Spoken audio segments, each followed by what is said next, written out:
সিরাত একটি আরবি শব্দ। এর বহুবচন হচ্ছে সিয়ার, অর্থ চালচলন, গতি ইত্যাদি।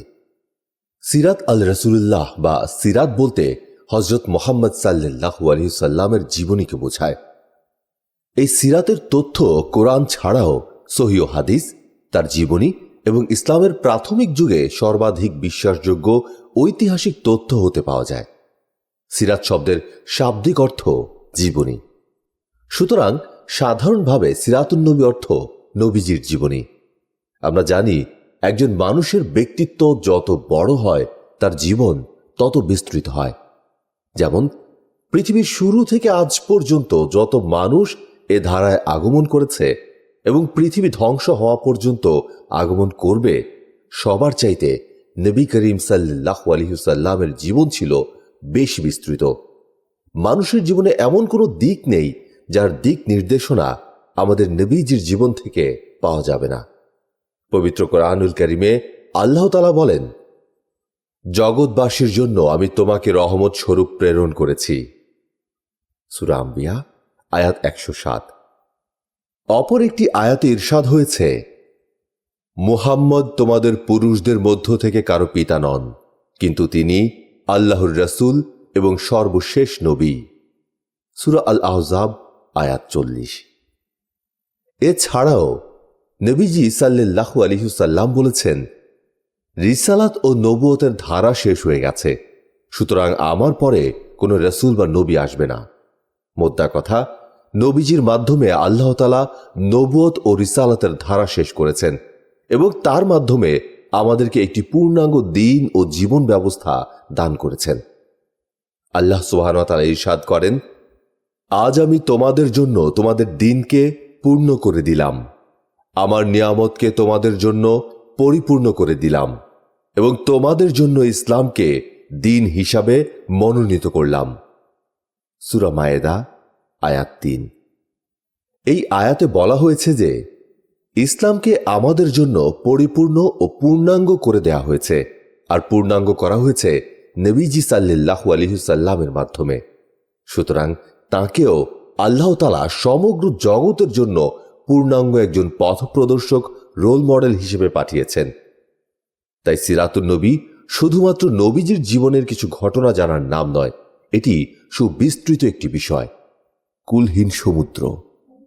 আজ পর্যন্ত শত শত হাজার হাজার গ্রন্থ রচিত হয়েছে নবীজির জীবনকে ব্যাখ্যা বিশ্লেষণে। কিয়ামত পর্যন্ত হতেই থাকবে, কিন্তু এই আলোচনা শেষ হবে না। নবী করিম সাল্লাল্লাহু আলাইহি সাল্লামের সিরাত তথা তিনি তার জন্ম থেকে মৃত্যু পর্যন্ত যা কিছু করেছেন, বলেছেন এবং প্রত্য বা পরভাবে অনুমোদন দিয়েছেন তা সুন্নাহ হিসেবে আমাদের মানব জীবনে অনুসরণ, অনুকরণ ও বাস্তবায়ন করা অপরিহার্য কর্তব্য। আমরা নবী করিম সাল্লাল্লাহু আলাইহি সাল্লামের সিরাত বা জীবনী পর্যায়ক্রমে আপনাদের সামনে উপস্থাপন করার চেষ্টা করব ইনশাআল্লাহ।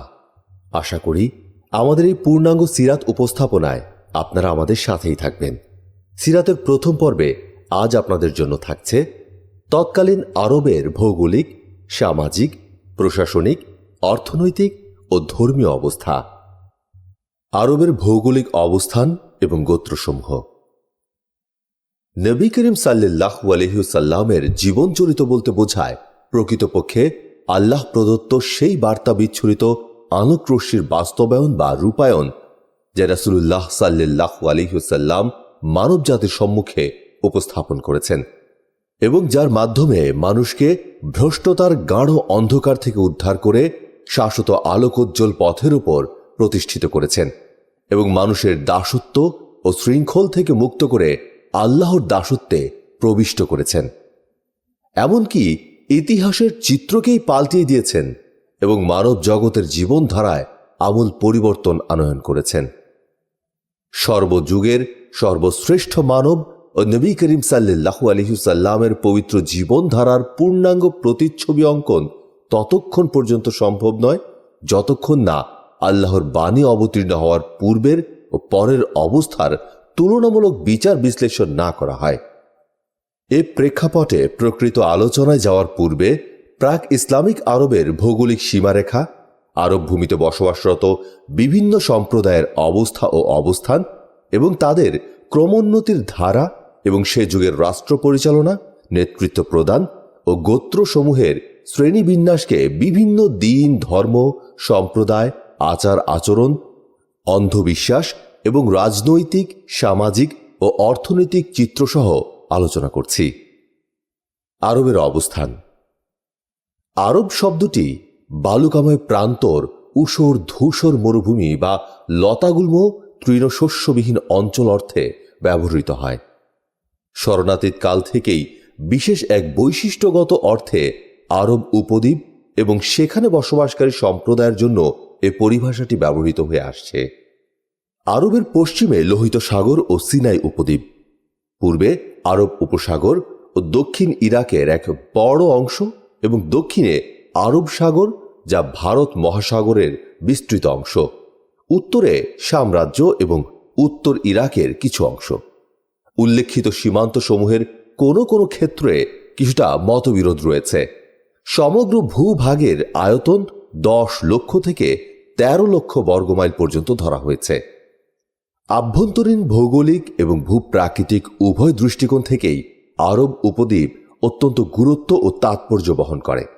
এ উপদ্বীপের চতুর্দিক মরুভূমি বা দিগন্ত বিস্তৃত বালুকাময় প্রান্তর দ্বারা পরিবেষ্টিত, যে কারণে এ উপদ্বীপ এমন এক সুরক্ষিত দুর্গে পরিণত হয়েছে যে কোনো বিদেশি শক্তি বা বহিঃশত্রুর পক্ষে এর ওপর আক্রমণ পরিচালনা, অধিকার প্রতিষ্ঠা কিংবা প্রভাব বিস্তার করা অত্যন্ত কঠিন। এ নৈসর্গিক কারণেই আরব উপদ্বীপের মধ্যভাগের অধিবাসীগণ সেই সুপ্রাচীন এবং স্মরণাতীত কাল থেকেই সম্পূর্ণ স্বাধীন থেকে নিজস্ব স্বাতন্ত্র্যগত বৈশিষ্ট্য বজায় রেখে চলতে সক্ষম হয়েছে। অথচ অবস্থানের দিক দিয়ে এ উপদ্বীপটি এমন পরাশক্তির প্রতিবেশী যে ভূপ্রকৃতিগত প্রতিবন্ধকতা না থাকলে এ পরাশক্তিদ্বয়ের প্রভাব থেকে মুক্ত থাকা আরববাসীগণের পক্ষে কখনোই সম্ভবপর হতো না। বহির্বিশ্বের দিক থেকে আরব উপদ্বীপের অবস্থানের প্রতি লক্ষ্য করলেও প্রতীয়মান হবে যে দেশটি পুরাতন যুগের মহাদেশসমূহের একেবারে মধ্যস্থল বা কেন্দ্রবিন্দুতে অবস্থিত এবং জল ও স্থল উভয় পথেই পৃথিবীর বিভিন্ন দেশ ও মহাদেশের সঙ্গে সংযুক্ত। এর উত্তর পশ্চিম সীমান্ত হচ্ছে আফ্রিকা মহাদেশ গমনের প্রবেশ পথ, উত্তর পূর্ব সীমান্ত হচ্ছে ইউরোপ মহাদেশে প্রবেশের প্রবেশদ্বার এবং পূর্ব সীমান্ত হচ্ছে ইরান ও মধ্য এশিয়া হয়ে চীন, ভারত সহ দূর প্রচিত্তে গমনাগমনের দরজা। এভাবে পৃথিবীর বিভিন্ন দেশ ও মহাদেশ থেকে সাগর ও মহাসাগর হয়ে আগত জলপথ আরব উপদ্বীপের সঙ্গে চমৎকার যোগসূত্র রচনা করেছে। বিভিন্ন দেশের জাহাজগুলো সরাসরি আরবের বন্দরে গিয়ে ভিড়ে। এরূপ ভৌগোলিক অবস্থান ও সীমারেখার প্রেক্ষিতে আরব উপদ্বীপের উত্তর ও দক্ষিণ সীমান্ত ছিল বিভিন্ন সম্প্রদায়ের ব্যবসা বাণিজ্য, কৃষি ও মত বিনিময়ের লক্ষ্যস্থল বা কেন্দ্রবিন্দু। আরব সম্প্রদায়সমূহ। জন্মসূত্রের ভিত্তিতে ইতিহাসবিদগণ আরব সম্প্রদায়কে 3টি শ্রেণীতে বিভক্ত করেছেন, যথা 1. আরবে বাদিয়াহ। এরা হলো ওই সমস্ত ধ্বংসপ্রাপ্ত প্রাচীন গোত্র এবং সম্প্রদায় যা ধরাপৃষ্ঠ থেকে সম্পূর্ণরূপে নিশ্চিহ্ন হয়ে গেছে এবং এদের খোঁজ খবর সম্পর্কিত নির্ভরযোগ্য তথ্য প্রমাণাদির সন্ধান লাভ প্রায় অসম্ভব হয়ে পড়েছে। এই সম্প্রদায়গুলো হচ্ছে যথাক্রমে আদ, সামুদ, তাসম, জাদিস, ইমলাক, উমায়ুম, জুরহুম, হাজুর, ওয়াবার, আবিল, জাসিম, হাজারামাবাদ ইত্যাদি। 2. আরবে আরিবা। এরা হচ্ছে ওই সমস্ত গোত্র যারা ইয়াসজুব বিন ইয়ারুব বিন কাহতানের বংশভূত। এদেরকে কাহতানি আরব বলা হয়। 3. আরবে মুস্তারিবা। এরা হচ্ছেন ওই আরব সম্প্রদায় যারা ইসমাইল আলাইহিসসালামের বংশধর থেকে আগত। এদেরকে আদনানি আরব বলা হয়। আরবে আরিবা অর্থাৎ কাহতানি আরবদের প্রকৃত আবাসস্থল ছিল ইয়ামেন রাজ্য। এখানেই তাদের বংশধারা এবং গোত্রসমূহ সাবা বিন ইয়াসজুব বিন ইয়ারুব বিন কাহতান এর বংশধর থেকে বহু শাখা প্রশাখায় বিভক্ত হয়ে পড়ে। এর মধ্যে পরবর্তীকালে 2 গোত্রই অধিক প্রসিদ্ধি লাভ করেছিল। সেগুলো হল হিময়ার বিন সাবা ও কাহলান বিন সাবা। বনি সাবার আরও 11টি বা 14টি গোত্র ছিল যাদেরকে সাবিউন বলা হতো। সাবা ব্যতীত তাদের আর কোনো গোত্রের অস্তিত্ব নেই। হিমিয়ার এর প্রসিদ্ধ শাখাগুলো হচ্ছে কুজাহ, সাকাসিক, জাদ উল জমহুর। আবার কুজার শাখাগুলো হল বাহরা, বালি, আল কায়ন, খালব, উজরাহ ও ওয়াবারাহ। সাকাসিক হলেন তারা জায়দ বিন ওয়ালিদ বিন হিমায়ের বংশধর যারা। জায়দ এর উপাধি হল সাকাসিক। তারা বনি কাহলানের সাকাসিক কিন্দার অন্তর্ভুক্ত নয়, যাদের আলোচনা সামনে আসছে। জাদুল জমহুর এর শাখা হল হিময়ারুল আজগার, সাবা আল আজগার, হাজুর ও জু আজবাহ। কাহলান এর প্রসিদ্ধ শাখা প্রশাখাগুলো হচ্ছে হামদান, আহলান, আশআর, তাই, মাজহিজ। মাজহিজ থেকে আনস ও আন্নাহ, লাখম, লাখম হতে কিন্দাহ, কিন্দাহ হতে বনু মুয়াবিয়াহ, সাকুন ও সাকাসিক, জুজাম, আমিলা, খাওলান, মাফির, আনমার। আনমার থেকে খাসআম ও বাখিলাহ, বাখিলা থেকে আহমাস, আজদ, আজদ থেকে আউস, খাজরাজ, খুজাহ এবং জাফরান বংশধরগণ।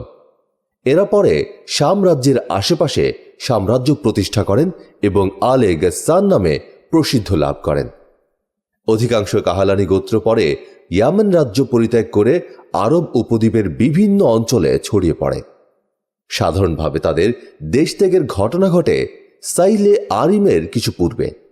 ওই সময়ের ঘটনা যখন রোমীয়গণ মিশর ও শামে অনুপ্রবেশ করে ইয়ামেনের অধিবাসীদের ব্যবসা বাণিজ্যের জলপথের ওপর একচ্ছত্র আধিপত্য প্রতিষ্ঠা করে এবং স্থলপথের যাবতীয় সুযোগ সুবিধাও চিরতরে অবসান ঘটে। এর ফলে কাহলানিদের ব্যবসা বাণিজ্য একদম উজাড় হয়ে যায়, যার সাক্ষ্য পবিত্র কোরআনে এসেছে। আল্লাহ তাআলা বলেন, সাবার অধিবাসীদের জন্য তাদের বাসভূমিতে একটা নিদর্শন ছিল, দুটো বাগান, একটা ডানে একটা বামে। তাদেরকে বলেছিলাম, তোমাদের প্রতিপালক প্রদত্ত রিজিক ভোগ করো আর তাঁর প্রতি কৃতজ্ঞতা প্রকাশ করো, যিনি সুখ শান্তির শহর আর ক্ষমাশীল পালনকর্তা। কিন্তু তারা মুখ ফিরিয়ে নিল।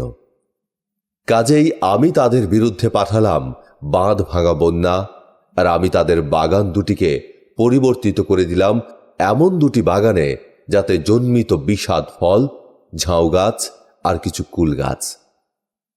অকৃতজ্ঞতা ভরে তাদের সত্য প্রত্যাখ্যান করার জন্য আমি তাদেরকে এই শাস্তি দিয়েছিলাম। আমি অকৃতজ্ঞদের ছাড়া এমন শাস্তি কাউকে দেই না। তাদের এবং যেসব জনপদের প্রতি আমি অনুগ্রহ বর্ষণ করেছিলাম সেগুলোর মাঝে অনেক দৃশ্যমান জনপদ স্থাপন করে দিয়েছিলাম এবং ওগুলোর মাঝে সমান সমান দূরত্বে সফর মঞ্জিল করে দিয়েছিলাম।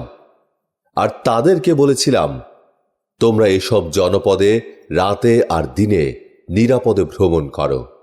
কিন্তু তারা বলল, হে আমাদের পালনকর্তা, আমাদের সফর মঞ্জিলগুলোর মাঝে ব্যবধান বাড়িয়ে দাও। তারা নিজেদের প্রতি জুলুম করেছিল।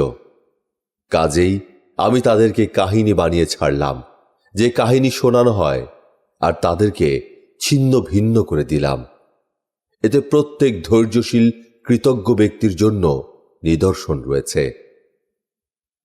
সূরা সাবা, আয়াত 15 থেকে 19। হিমিয়ারি ও কাহলানি গোত্রদ্বয়ের বংশধরদের মধ্যে বিরাজমান আত্মকলহ ও দ্বন্দ্ব ছিল তাদের অন্যতম প্রধান কারণ, যার ইঙ্গিত বিভিন্ন সূত্র থেকে পাওয়া যায়। এ সকল সূত্র থেকে যে তথ্য পাওয়া যায় তাতে দেখা যায় যে আত্মকলহের কারণে জীবনযাত্রার বিভিন্ন ক্ষেত্রে নানাবিধ জটিল সমস্যার উদ্ভব হওয়ায় কাহলানি গোত্রসমূহ আত্মকলহের কারণে জীবনযাত্রার বিভিন্ন ক্ষেত্রে নানাবিধ জটিল সমস্যার উদ্ভব হওয়ায় কাহলানি গোত্রসমূহ স্বদেশ ভূমির মায়া মমতা ত্যাগ করতে বাধ্য হয়। কিন্তু হিমিয়ারি গোত্রসমূহ স্বস্থানে স্থায়ীভাবে প্রতিষ্ঠিত থাকে। যে সকল কাহলানি গোত্র স্বদেশের মায়া মমতা কাটিয়ে অন্যত্র গমন করে তাদের 4টি শাখায় বিভক্ত হওয়ার কথা নির্ভরযোগ্য সূত্রে জানা যায়। 1. আজাদ। এরা নিজ নেতা ইমরান বিন আমর মুয়াইকিয়ার পরামর্শ অনুক্রমে দেশ ত্যাগ করেন। প্রথম দিকে এরা ইয়ামানের এক স্থান থেকে অন্য স্থানে গমন করতে থাকেন। তাদের এক স্থান থেকে অন্য স্থানে যাত্রা প্রাককালে নিরাপত্তার ব্যাপারে সুনিশ্চিত হওয়ার জন্য অগ্রভাগে অনুসন্ধানী প্রহরী দল প্রেরণ করতেন। এভাবে পথ পরিক্রমা করতে করতে তারা অবশেষে উত্তর ও পূর্বমুখে অগ্রসর হওয়ার এক পর্যায়ে বহু শাখা প্রশাখায় বিভক্ত হয়ে পড়েন এবং এখানে সেখানে পরিভ্রমণ করতে করতে বিভিন্ন স্থানে স্থায়ীভাবে বসবাসের ব্যবস্থা করে নেন। তাদের এ দেশান্তর এবং বসতি স্থাপন সংক্রান্ত বিবরণ এবার আপনাদের সামনে তুলে ধরছি। ইমরান বিন আমর, তিনি ওমানে গমন করেন এবং তার গোত্র সেখানেই বসবাস করেন। এরা হলেন আজদে ওমান। নাসর বিন আজদ, বনু নাসর বিন আজদ তুহামায় বসতি স্থাপন করেন। এরা হলেন আজদে সানুয়াহ। সালাবাহ বিন আমর, তিনি প্রথমত হিজাজ অভিমুখে অগ্রসর হয়ে সালাবিয়াহ ও জুকার নামক স্থানের মধ্যস্থানে বাসস্থান নির্মাণ করে বসবাস করতে থাকেন। যখন তার সন্তান সন্ততি বয়প্রাপ্ত হন এবং বংশধরগণ শক্তিশালী হয়ে ওঠেন, তখন মদিনা অভিমুখে অগ্রসর হয়ে মদিনাকেই বসবাসের জন্য উপযুক্ত স্থান মনে করে সেখানে বসতি স্থাপন করেন। ওই সালাবার বংশধারা থেকেই উদ্ভব হয়েছিল আউস এবং খাজরাজ গোত্রের তথা মদিনার আনসারদের। হারিসাহ বিন আমর, অর্থাৎ খুজাহ এবং তাঁর সন্তানাদি, এরা হিজাজ ভূমিতে চক্রাকারে ইতস্তত পরিভ্রমণ করতে করতে মাররুজ জাহরান নামক স্থানে শিবির স্থাপন করে বসবাস করতে থাকেন। তারপর হারাম শরীফের ওপর প্রবল আক্রমণ পরিচালনা করে বনু জুহরমকে সেখান থেকে বহিষ্কার করেন এবং নিজেরা মক্কাধামে স্থায়ী বসতি স্থাপন করে বসবাস করতে থাকেন। ইমরান বিন আমর, তিনি এবং তাঁর সন্তানাদি আম্মানে বসতি স্থাপন করেছিলেন, তাই তাঁদেরকে আজাদে আম্মান বলা হতো। নাসর বিন আমর, এর সঙ্গে সম্পর্কিত গোত্রগুলো তুহামায় বসতি স্থাপন করেছিলেন, এদেরকে আজাদে সানুয়াহ বলা হতো। জাফনা বিন আমর, তিনি শাম রাজ্যে গমন করে সেখানে বসতি স্থাপন করেন এবং সন্তানাদি সহ বসবাস করতে থাকেন। তিনি হচ্ছেন গাসসানি শাসকগণের প্রখ্যাত পূর্বপুরুষ। সাম্রাজ্যে গমনের পূর্বে হিজাজি গাসসান নামক ঝর্ণার ধারে তাঁরা কিছুদিন বসবাস করেছিলেন, তাই তাঁদের বংশধারাকে গাসসানি বংশ বলা হতো। কিছু ছোট ছোট গোত্র হিজাজ বা শামে হিজরত করে ওই সকল গোত্রের সঙ্গে মিলিত হয়, যেমন কাব বিন আমর, হারিস বিন আমর ও আউফ বিন আমর। 2. লাখম ও জুজাম গোত্র, তারা পূর্ব ও উত্তর দিকে গমন করে। এই লাখমিদের মধ্যে নাসর বিন রাবিয়াহ নামক এক ব্যক্তি ছিলেন, যিনি হিরাহর মুনাজিরাহ বংশের শাসকগণের অত্যন্ত প্রভাবশালী পূর্বপুরুষ ছিলেন। 3. বনু তাই গোত্র, এ গোত্র বনু আজদ গোত্রের দেশ ত্যাগের পর উত্তর অভিমুখে অগ্রসর হয়ে আজা এবং সালামাহ দু পাহাড়ের পাদদেশে স্থায়ীভাবে বসবাস করতে থাকেন। এই গোত্রের নামানুসারে পাহাড় দুটি বনু তাই গোত্রের নামে পরিচিতি লাভ করে। 4. কিন্দাহ গোত্র, এই গোত্র সর্বপ্রথম বাহরাইনে বর্তমান আল আহসাই শিবির স্থাপন করেন, কিন্তু সেখানে আশানুরূপ পরিবেশ ও সুযোগ সুবিধা না পাওয়ায় বাধ্য হয়ে হাজরামাওয়াত অভিমুখে যাত্রা করেন। কিন্তু সেখানেও তেমন কোনো সুযোগ সুবিধার ব্যবস্থা করতে না পারায় অবশেষে নাজদ অঞ্চলে গিয়ে বসতি গড়ে তোলেন। সেখানে তারা একটি অত্যন্ত জাঁকজমকপূর্ণ বিশাল রাষ্ট্রের গোড়াপত্তন করেন, কিন্তু সে রাষ্ট্র বেশি দিন স্থায়ী হয়নি।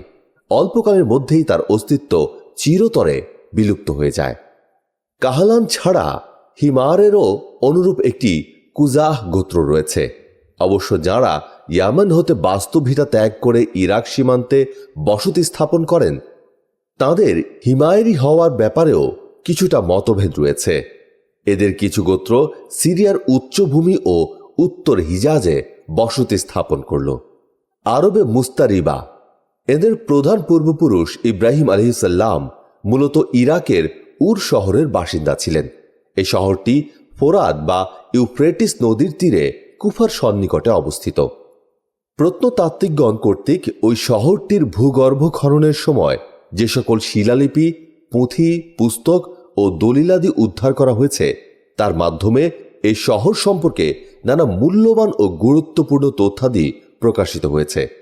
অধিকন্তু এসবের মাধ্যমে ইব্রাহিম আলাইহিসসালাম তার ঊর্ধ্বতন বংশধরগণ এবং তথাকার বাসিন্দাগণের ধর্মীয়, সামাজিক আচার অনুষ্ঠান এবং অবস্থা সম্পর্কে বহু নতুন নতুন তথ্য উদ্ঘাটিত এবং নবদিগন্ত উন্মোচিত হয়েছে। এ প্রসঙ্গে আমরা আরো বিলক্ষণ অবগত রয়েছি যে ইব্রাহিম আলাইহিসসালাম এই স্থান থেকে হিজরত করে হারবান শহরে আগমন করেছিলেন। তারপর সেখান থেকে তিনি আবার ফিলিস্তিনে গিয়ে উপনীত হন এবং সে দেশকেই তার নবুয়াতি বা আল্লাহর আহ্বানজনিত কর্মকাণ্ডের কেন্দ্রবিন্দুতে পরিণত করেন। আল্লাহ সুবহানাহু ওয়া তাআলা তাকে পরম সম্মানিত খলিলুল্লাহ উপাধিতে ভূষিত করে তার উপর রিসালাতের যে সুমহান দায়িত্ব ও কর্তব্য অর্পণ করেছিলেন, সেখান থেকেই দেশের অভ্যন্তরভাগে এবং বহির্বিশ্বে ব্যাপক সম্প্রচার এবং প্রসারের জন্য তিনি সর্বতোভাবে আত্মনিয়োগ করেছিলেন। ইব্রাহিম আলাইহিসসালাম একদা মিশর ভূমিতে গিয়ে উপনীত হন। তার সঙ্গে ছিলেন তার স্ত্রী সারাহ। মিশরের তৎকালীন বাদশাহ ফিরাউন তার মন্ত্রীর মুখে বিবি সারার অপরিসীম রূপগুণের কথা শুনে তার প্রতি আকৃষ্ট হন এবং অসৎ উদ্দেশ্য প্রণোদিত হয়ে সেও যৌন লিপ্সা চরিতার্থ মানুষে তাঁর দিকে অগ্রসর হন। এদিকে একরাশ ঘৃণার ক্ষোভানলে বিদগ্ধ প্রাণা বিবি সারা আবেগকুল চিত্তে আল্লাহর নিকটে প্রার্থনা জানালে তৎক্ষণাৎ তিনি তা কবুল করেন এবং এর অবশ্যম্ভাবী ফলশ্রুতি হিসেবে ফিরাউন বিকারগ্রস্ত হয়ে হাত পা ছোঁড়াছড়ি করতে থাকেন। অদৃশ্য শক্তিতে শেষ পর্যন্ত তিনি একদম নাজেহাল এবং জর্জরিত হতে থাকেন। তার এই ঘৃণ্য ও জঘন্য অসৎ উদ্দেশ্যের ভয়াবহ পরিণতিতে তিনি একেবারে হতচকিত এবং বিস্ময়াভিভূত হয়ে পড়েন। এভাবে অত্যন্ত মর্মান্তিক অবস্থার মধ্য দিয়ে তিনি অনুধাবন করেন যে সারাহ কোনো সাধারণ নারী নন, বরং তিনি হচ্ছেন আল্লাহ তাআলার উত্তম শ্রেণীভুক্ত এক মহিয়সী মহিলা। সারার এ ব্যক্তি বিশিষ্টতায় তিনি এতই মুগ্ধ এবং অভিভূত হয়ে পড়েন যে তার কন্যা হাজেরাকে বিবি সারার খেদমতে সর্বতোভাবে নিয়োজিত করে দেন। বিবি হাজেরার সেবা যত্ন ও গুণ গরিমায় মুগ্ধ হয়ে তারপর তিনি তার স্বামী ইব্রাহিম খলিলুল্লাহ আলাইহিসসালামের সঙ্গে হাজেরার বিবাহ দেন। ইব্রাহিম আলাইহিসসালাম সারাহ এবং হাজেরাকে সঙ্গে নিয়ে নিজ বাসস্থান ফিলিস্তিন ভূমে প্রত্যাবর্তন করেন। তারপর আল্লাহ তাআলা হাজেরার গর্ভে ইব্রাহিম আলাইহিসসালামকে পরম ভাগ্যমন্ত এক সন্তান দান করেন। বিবি হাজেরার গর্ভে ইব্রাহিম আলাইহিসসালামের ঔরসজাত সন্তান ভূমিষ্ঠ হওয়ায় তিনি কিছুটা লজ্জিত এবং বিব্রত বোধ করতে থাকেন এবং নবজাতক সহ বিবি হাজেরাকে নির্বাসনে পাঠানোর জন্য উপর্যুপরি চাপ সৃষ্টি করে চলেন। ফলে তিনি বিবি হাজেরা ও নবজাত পুত্র ইসমাইলকে সঙ্গে নিয়ে হিজাজ ভূমিতে এসে উপনীত হলেন। তারপর বাইতুল্লাহ শরীফের সন্নিকটে অনাবাদী ও শস্যহীন উপত্যকায় পরিত্যক্ত অবস্থায় তাঁদের রেখে দিলেন। ওই সময় বর্তমান আকারে বাইতুল্লাহ শরীফের কোনো অস্তিত্বই ছিল না। বর্তমানে যেই স্থানে বাইতুল্লাহ শরীফ অবস্থিত, সেই সময় সেই স্থানটির আকার ছিল ঠিক একটি উঁচু টিলার মতো। কোনো সময় প্লাবনের সৃষ্টি হলে ডান কিংবা বাম দিক দিয়ে সেই প্লাবনের ধারা বয়ে চলে যেত। সেই সময় জমজম কূপের পাশে মসজিদুল হারামের উপরিভাগে বিরাট আকারের একটি বৃক্ষ ছিল।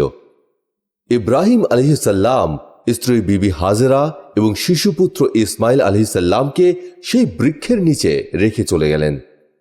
সেই সময় এই স্থানে না ছিল কোনো জলাশয়, না পানির কোনো উৎস, ছিল না কোনো লোকালয় বা জনমানব বসতি। একটি পাত্রে কিছু খেজুর এবং একটি ছোট্ট মশকে কিছুটা পানি রেখে ইব্রাহিম আলাইহিসসালাম আবার পাড়ি জমালেন সেই ফিলিস্তিন ভূমে। কিন্তু দিন কয়েকের মধ্যেই ফুরিয়ে গেল খেজুর, ফুরিয়ে গেল পানীয়। কঠিন সংকটে নিপতিত হলেন হাজেরা এবং শিশুপুত্র ইসমাইল। কিন্তু এ ভয়াবহ সংকটেও সমাধান হয়ে গেল আল্লাহ তাআলার অসীম মেহেরবানিতে অলৌকিক পন্থায়। সৃষ্টি হল আবে হায়াত জমজম ধারা। ওই একই ধারায় সংগ্রহীত হল দীর্ঘ সময়ের জন্য প্রয়োজনীয় খাদ্য ও পণ্য সামগ্রী। কিছুকাল পর ইয়ামেন থেকে এক গোত্রের লোকজনেরা সেখানে আগমন করেন। ইসলামের ইতিহাসে এই গোত্রকে জুরহুম সানি বা দ্বিতীয় জুরহুম বলা হয়ে থাকে। এই গোত্র ইসমাইল আলাইহিসসালামের মাতার নিকট অনুমতি নিয়ে মক্কা ভূমিতে অবস্থান করতে থাকেন। এ কথাও বলা হয়ে থাকে যে প্রথম অবস্থায় এই গোত্র মক্কার আশেপাশের পর্বতময় উন্মুক্ত প্রান্তরে বসতি স্থাপন করেছিলেন।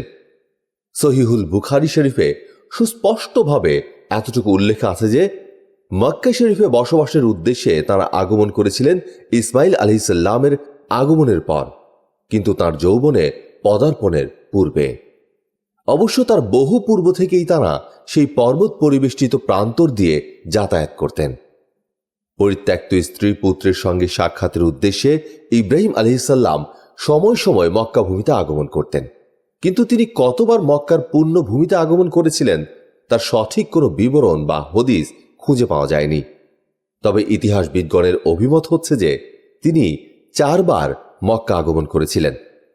তার এ 4 দফা আগমনের বিষয়টি আপনাদের সামনে তুলে ধরছি। 1, কোরআনুল মাজিদে বর্ণিত হয়েছে যে আল্লাহ তাআলা স্বপ্নযোগে ইব্রাহিম খলিলুল্লাহকে দেখালেন যে তিনি আপন পুত্র ইসমাইল আলাইহিসসালামকে কুরবানি করেছেন। প্রকারান্তে এই স্বপ্ন ছিল আল্লাহ তাআলার একটি নির্দেশ এবং পিতা পুত্র উভয়েই একাগ্র চিত্তে সেই নির্দেশ পালনের জন্য প্রস্তুত হয়ে গেলেন মনে প্রাণে। পিতা যখন পুত্রকে কুরবানি করার উদ্দেশ্যে কপাল মাটিতে মিশিয়ে উপর করে শুইয়ে দিলেন, তখন আল্লাহ তাআলার বাণী ঘোষিত হল, হে ইব্রাহিম, তোমার স্বপ্নকে তুমি সর্বতোভাবে সত্যে পরিণত করেছ। অবশ্যই আমি সৎকর্মশীলদেরকে এভাবেই পুরস্কৃত করে থাকি। নিশ্চিতরূপে এই ঘটনা ছিল আল্লাহর তরফ থেকে এক মহা অগ্নি পরীক্ষা এবং আল্লাহ তাআলা বিনিময়ে তাঁদেরকে স্বীয় মনোনীত একটি বড় রকমের প্রাণী দান করেছিলেন। মাজমুআহ বাইবেলের জন্মপূর্বে উল্লেখ আছে যে ইব্রাহিম আলাইহিসসালাম ইসহাক আলাইহিসসালামের চেয়ে 13 বছরের বয়োজ্যেষ্ঠ ছিলেন এবং কোরআন শরীফের হিসাব অনুযায়ী ওই ঘটনা ইসহাক আলাইহিসসালামের পূর্বে সংঘটিত হয়েছিল। কারণ ইসমাইল আলাইহিসসালামের বিস্তারিত বর্ণনার পর ইসহাক আলাইহিসসালামের জন্ম প্রসঙ্গে সুসংবাদ দেয়া হয়েছে। এই ঘটনা থেকেই একথা প্রতিপন্ন এবং সাব্যস্ত হয় যে ইসমাইল আলাইহিসসালামের যৌবনে উপনীত হওয়ার আগে কমপক্ষে 1 বার ইব্রাহিম আলাইহিসসালাম মক্কা আগমন করেছিলেন। অবশিষ্ট 3 সফরের বিবরণ সহিহুল বুখারী শরীফের এক দীর্ঘ বর্ণনার মধ্যে পাওয়া যায়, যা ইবনু আব্বাস রাদিয়াল্লাহু তাআলা আনহু হতে সরাসরি বর্ণিত হয়েছে। তার সংক্ষিপ্তসার আপনাদের জন্য তুলে ধরছি। 2, ইসমাইল আলাইহিসসালাম যখন যৌবনে পদার্পণ করলেন তখন জুরহুম গোত্রের লোকজনদের নিকট থেকে আরবি ভাষা উত্তম রূপে আয়ত্ত করেন এবং সব দিক দিয়েই সংশ্লিষ্ট সকলের শুভ দৃষ্টি আকর্ষণ করতে সক্ষম হন। এরপর কিছু সময়ের মধ্যেই এই গোত্রের এক মহিলার সঙ্গে তিনি বিবাহ বন্ধনে আবদ্ধ হয়ে যান।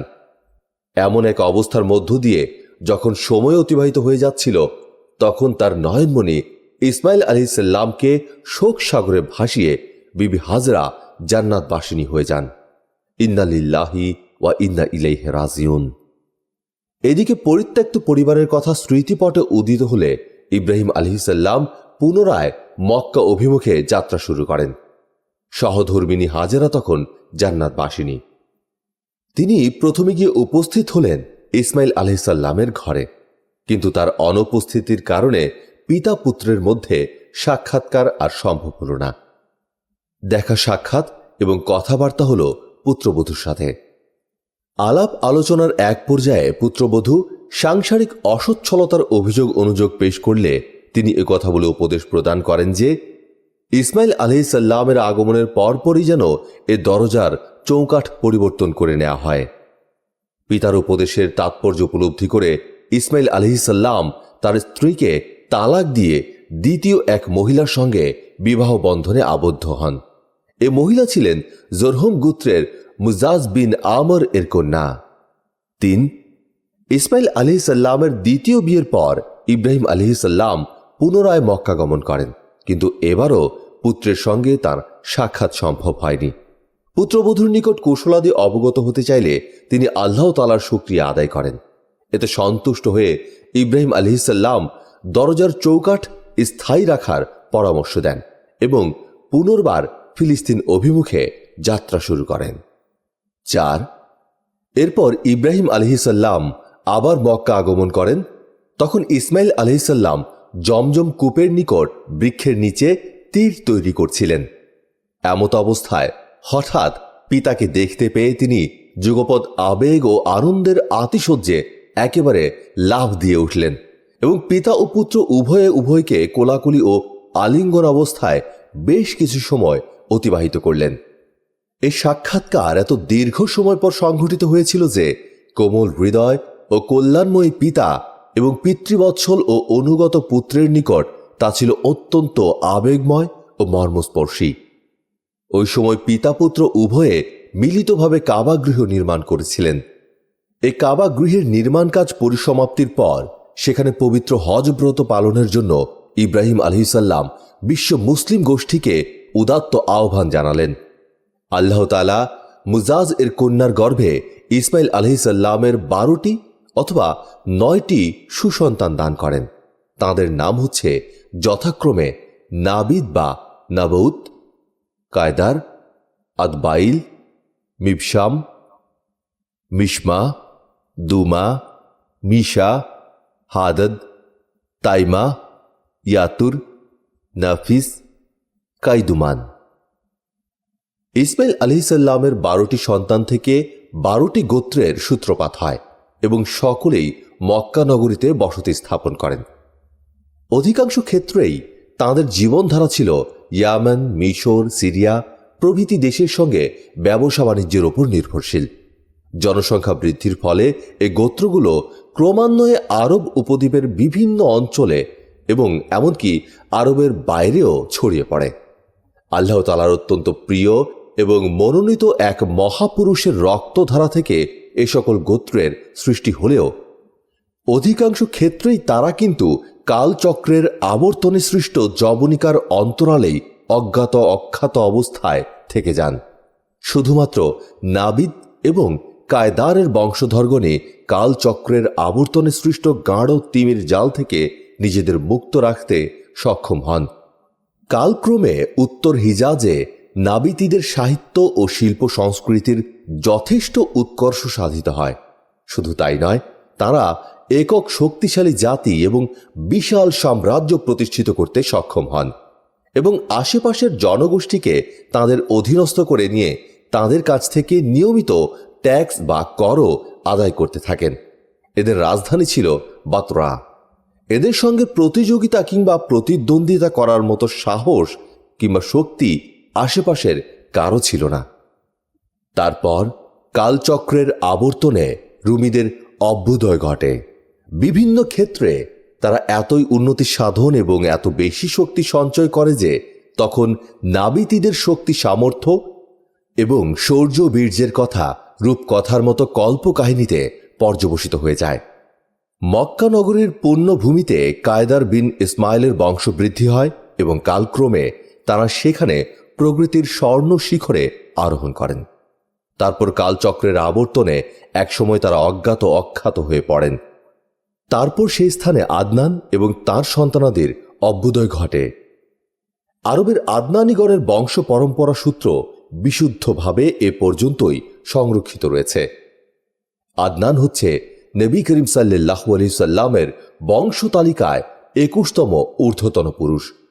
কোন কোন বর্ণনায় বিবৃত হয়েছে যে নবী করিম সাল্লাল্লাহু আলাইহি সাল্লাম যখন নিজ বংশ তালিকা বর্ণনা করতেন তখন আদনান পর্যন্ত গিয়ে হঠাৎ স্তব্ধ হয়ে যেতেন আর একটুও অগ্রসর হতেন না। তিনি বলতেন যে বংশাবলী সম্পর্কে বিশেষজ্ঞরা ভুল বলেছেন, কিন্তু আলেমগণের মধ্যে এক দলের অভিমত হচ্ছে আদনান হতে আরও উপরে বংশ পরম্পরা সূত্র বর্ণনা করা যেতে পারে। নবী করিম সাল্লাল্লাহু আলাইহি সাল্লাম এ বর্ণনাকে দুর্বল বলে আখ্যায়িত করেছেন। তার অনুসন্ধান অনুযায়ী আদনান এবং ইব্রাহিম আলাইহিসসালামের মধ্যবর্তী স্থানে দীর্ঘ 40টি পিঁড়ির ব্যবধান বিদ্যমান রয়েছে। যা হোক, মাআদ এর সন্তান নাজার সম্পর্কে বলা হয়েছে যে তিনি ছাড়া মাআদের অন্য কোনো সন্তান ছিল না, কিন্তু এই নাজার থেকেই আবার কয়েকটি পরিবার অস্তিত্ব লাভ করেছে। প্রকৃতপক্ষে নাজারের ছিল 4টি সন্তান এবং প্রত্যেক সন্তান থেকেই এক একটি গোত্রের গোড়াপত্তন হয়েছিল। নাজারের এই 4 সন্তানের নাম ছিল যথাক্রমে ইয়াদ, আনমার, রাবিয়াহ এবং মুজার। এদের মধ্যে রাবিয়াহ এবং মুজার গোত্রের শাখা প্রশাখা ব্যাপকভাবে বিস্তৃতি লাভ করে। অতএব রাবিয়াহ হতে আসাদ ও জুবাইয়াহ, আসাদ হতে আনজাহ ও জালিদাহ, জালিদাহ হতে অনেক প্রসিদ্ধ গোত্র যেমন আব্দুল কায়স, নমির, বনু ওয়াইল গোত্রের উৎপত্তি, বাকর, তাগলিব বনু ওয়াইলের অন্তর্ভুক্ত, বনু বাকর হতে বনু কাস, বনু শায়বান, বনু হানিফা সহ অন্যান্য গোত্র অস্তিত্ব লাভ করে। আর বনু আনজাহ হতে বর্তমান সৌদি আরবের বাদশাহী পরিবার আলে সৌদ এর উদ্ভব। মুজারের সন্তানগণ দুটি বড় বড় গোত্রে বিভক্ত হয়ে পড়ে। সে গোত্র দুটো হচ্ছে: 1 কায়স আইলান বিন মুজার, 2 ইলিয়াস বিন মুজার। কায়স আইলাইন হতে বনু সুলাইম, বনু হাওয়াজিন, বনু সাকিফ, বনু সাসাহ ও বনু গাতাফান। গাতাফান হতে আবস, জুবিয়ান, আশজা এবং গানি বিন আসার গোত্রসমূহের সূত্রপাত হয়।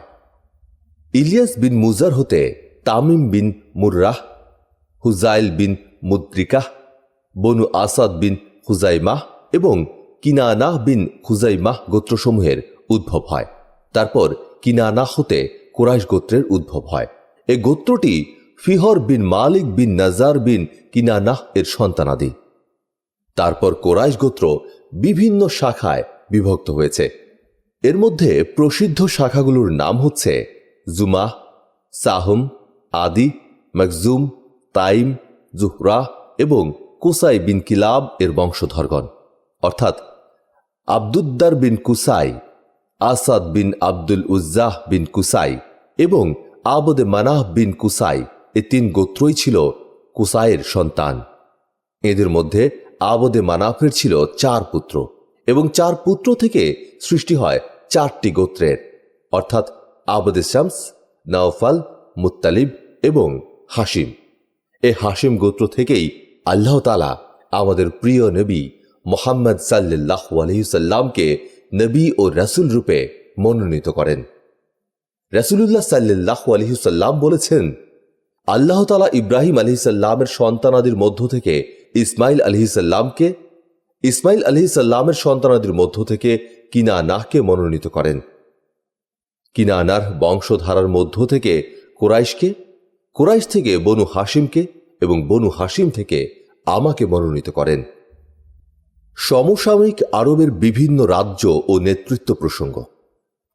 আরব উপদ্বীপে নবী করিম সাল্লাল্লাহু আলাইহি সাল্লামের দাওয়াত প্রকাশের প্রাক্কালে 2 প্রকারের রাজ্য শাসন ব্যবস্থা প্রচলিত ছিল। 1 মুকুট পরিহিত সম্রাট, তবে তারা প্রকৃতপক্ষে সম্পূর্ণ স্বাধীন বা মুক্ত ছিলেন না। 2 গোত্রীয় দলনেতাগণ। মুকুট পরিহিত সম্রাটগণের যে মর্যাদা ছিল, অন্যান্য খ্যাতিসম্পন্ন গোত্রীয় দলনেতাগণেরও সেই মর্যাদা ছিল, কিন্তু অধিকাংশ ক্ষেত্রেই তাঁদের যে বিশেষ বৈশিষ্ট্যটি ছিল তা হচ্ছে তাঁরা ছিলেন সম্পূর্ণ স্বাধীন। যে সকল সাম্রাজ্যে মুকুটধারী সম্রাটগণের প্রশাসন কায়েম ছিল সেগুলো হচ্ছে শাহানে ইয়ামান, শাহানে আলে গেসান বা সাম্রাজ্য এবং শাহানে হিরাহ বা ইরাক। অবশিষ্ট অন্যান্য সকল ক্ষেত্রেই ছিল গোত্রীয় দলনেতাদের প্রশাসন। ইয়ামান সাম্রাজ্য। আরবে আরিবার অন্তর্ভুক্ত যে সকল সম্প্রদায় প্রাচীনতম ইয়ামান সম্প্রদায় হিসেবে চিহ্নিত ছিল তারাই ছিল সাবা সম্প্রদায়ভুক্ত। প্রাচীন উর বা ইরাক ভূখণ্ডের বহু পুরাতন ধ্বংসপ্রাপ্ত শহরের ধ্বংসস্তূপ থেকে যে সকল তথ্য প্রমাণাদি উদ্ধার করা সম্ভব হয়েছে তাতে খ্রিস্টপূর্ব 2500 বছর পূর্বের সম্প্রদায়ের কথা উল্লেখিত হয়েছে, কিন্তু খ্রিস্টপূর্ব একাদশ শতকে তাঁদের অভ্যুদয় সূচিত হয়েছিল বলে তথ্য প্রমাণাদির সূত্রে অনুমিত হয়েছে। গবেষণালব্ধ তথ্যাদির ভিত্তিতে তাঁদের জীবনযাত্রা সম্পর্কে যে ধারণা করা হয়ে থাকে সেগুলো হচ্ছে: 1. খ্রিস্টপূর্ব 620 থেকে 1300 অব্দ পর্যন্ত। এ সময়ে কিছু নির্দিষ্ট দেশসমূহে তাদের রাজত্ব ছিল বলে জানা যায়। জাওফে অর্থাৎ নাজরান ও হাজরামাওয়াত এর মধ্যবর্তী স্থানে তাদের আধিপত্য প্রকাশ পায়। অতঃপর তানমু অধিকৃত হয় এবং পরবর্তীতে তাদের সাম্রাজ্য ব্যাপকভাবে প্রশস্ত হয় ও বিস্তার লাভ করে, এমনকি তাদের রাজনৈতিক প্রভাব উত্তর হিজাজের মান ও উলা পর্যন্ত বিস্তৃত হয়। কথিত আছে যে তাদের কলোনি বা উপনিবেশ আরব বিশ্বের বাইরেও বিস্তার লাভ করে। ব্যবসায় ছিল তাদের প্রধান জীবিকা। অতঃপর মায়ারিবের সেই বিখ্যাত বাঁধ নির্মাণ করা হয়, যা ইয়ামানের ইতিহাসে বিশেষভাবে উল্লেখযোগ্য একটি বিষয় ছিল। তাদেরকে পৃথিবীর প্রভূত কল্যাণ দেয়া হয়েছিল। পবিত্র কোরআনে এসেছে, পরিণামে তারা ভুলে গিয়েছিল তোমার প্রেরিত বাণী, যার ফলে তারা পরিণত হল এক ধ্বংসপ্রাপ্ত জাতিতে। সেই সময়কালে সাহানে সাবার মর্যাদা সূচক উপাধি ছিল মুকাররাবে সাবা।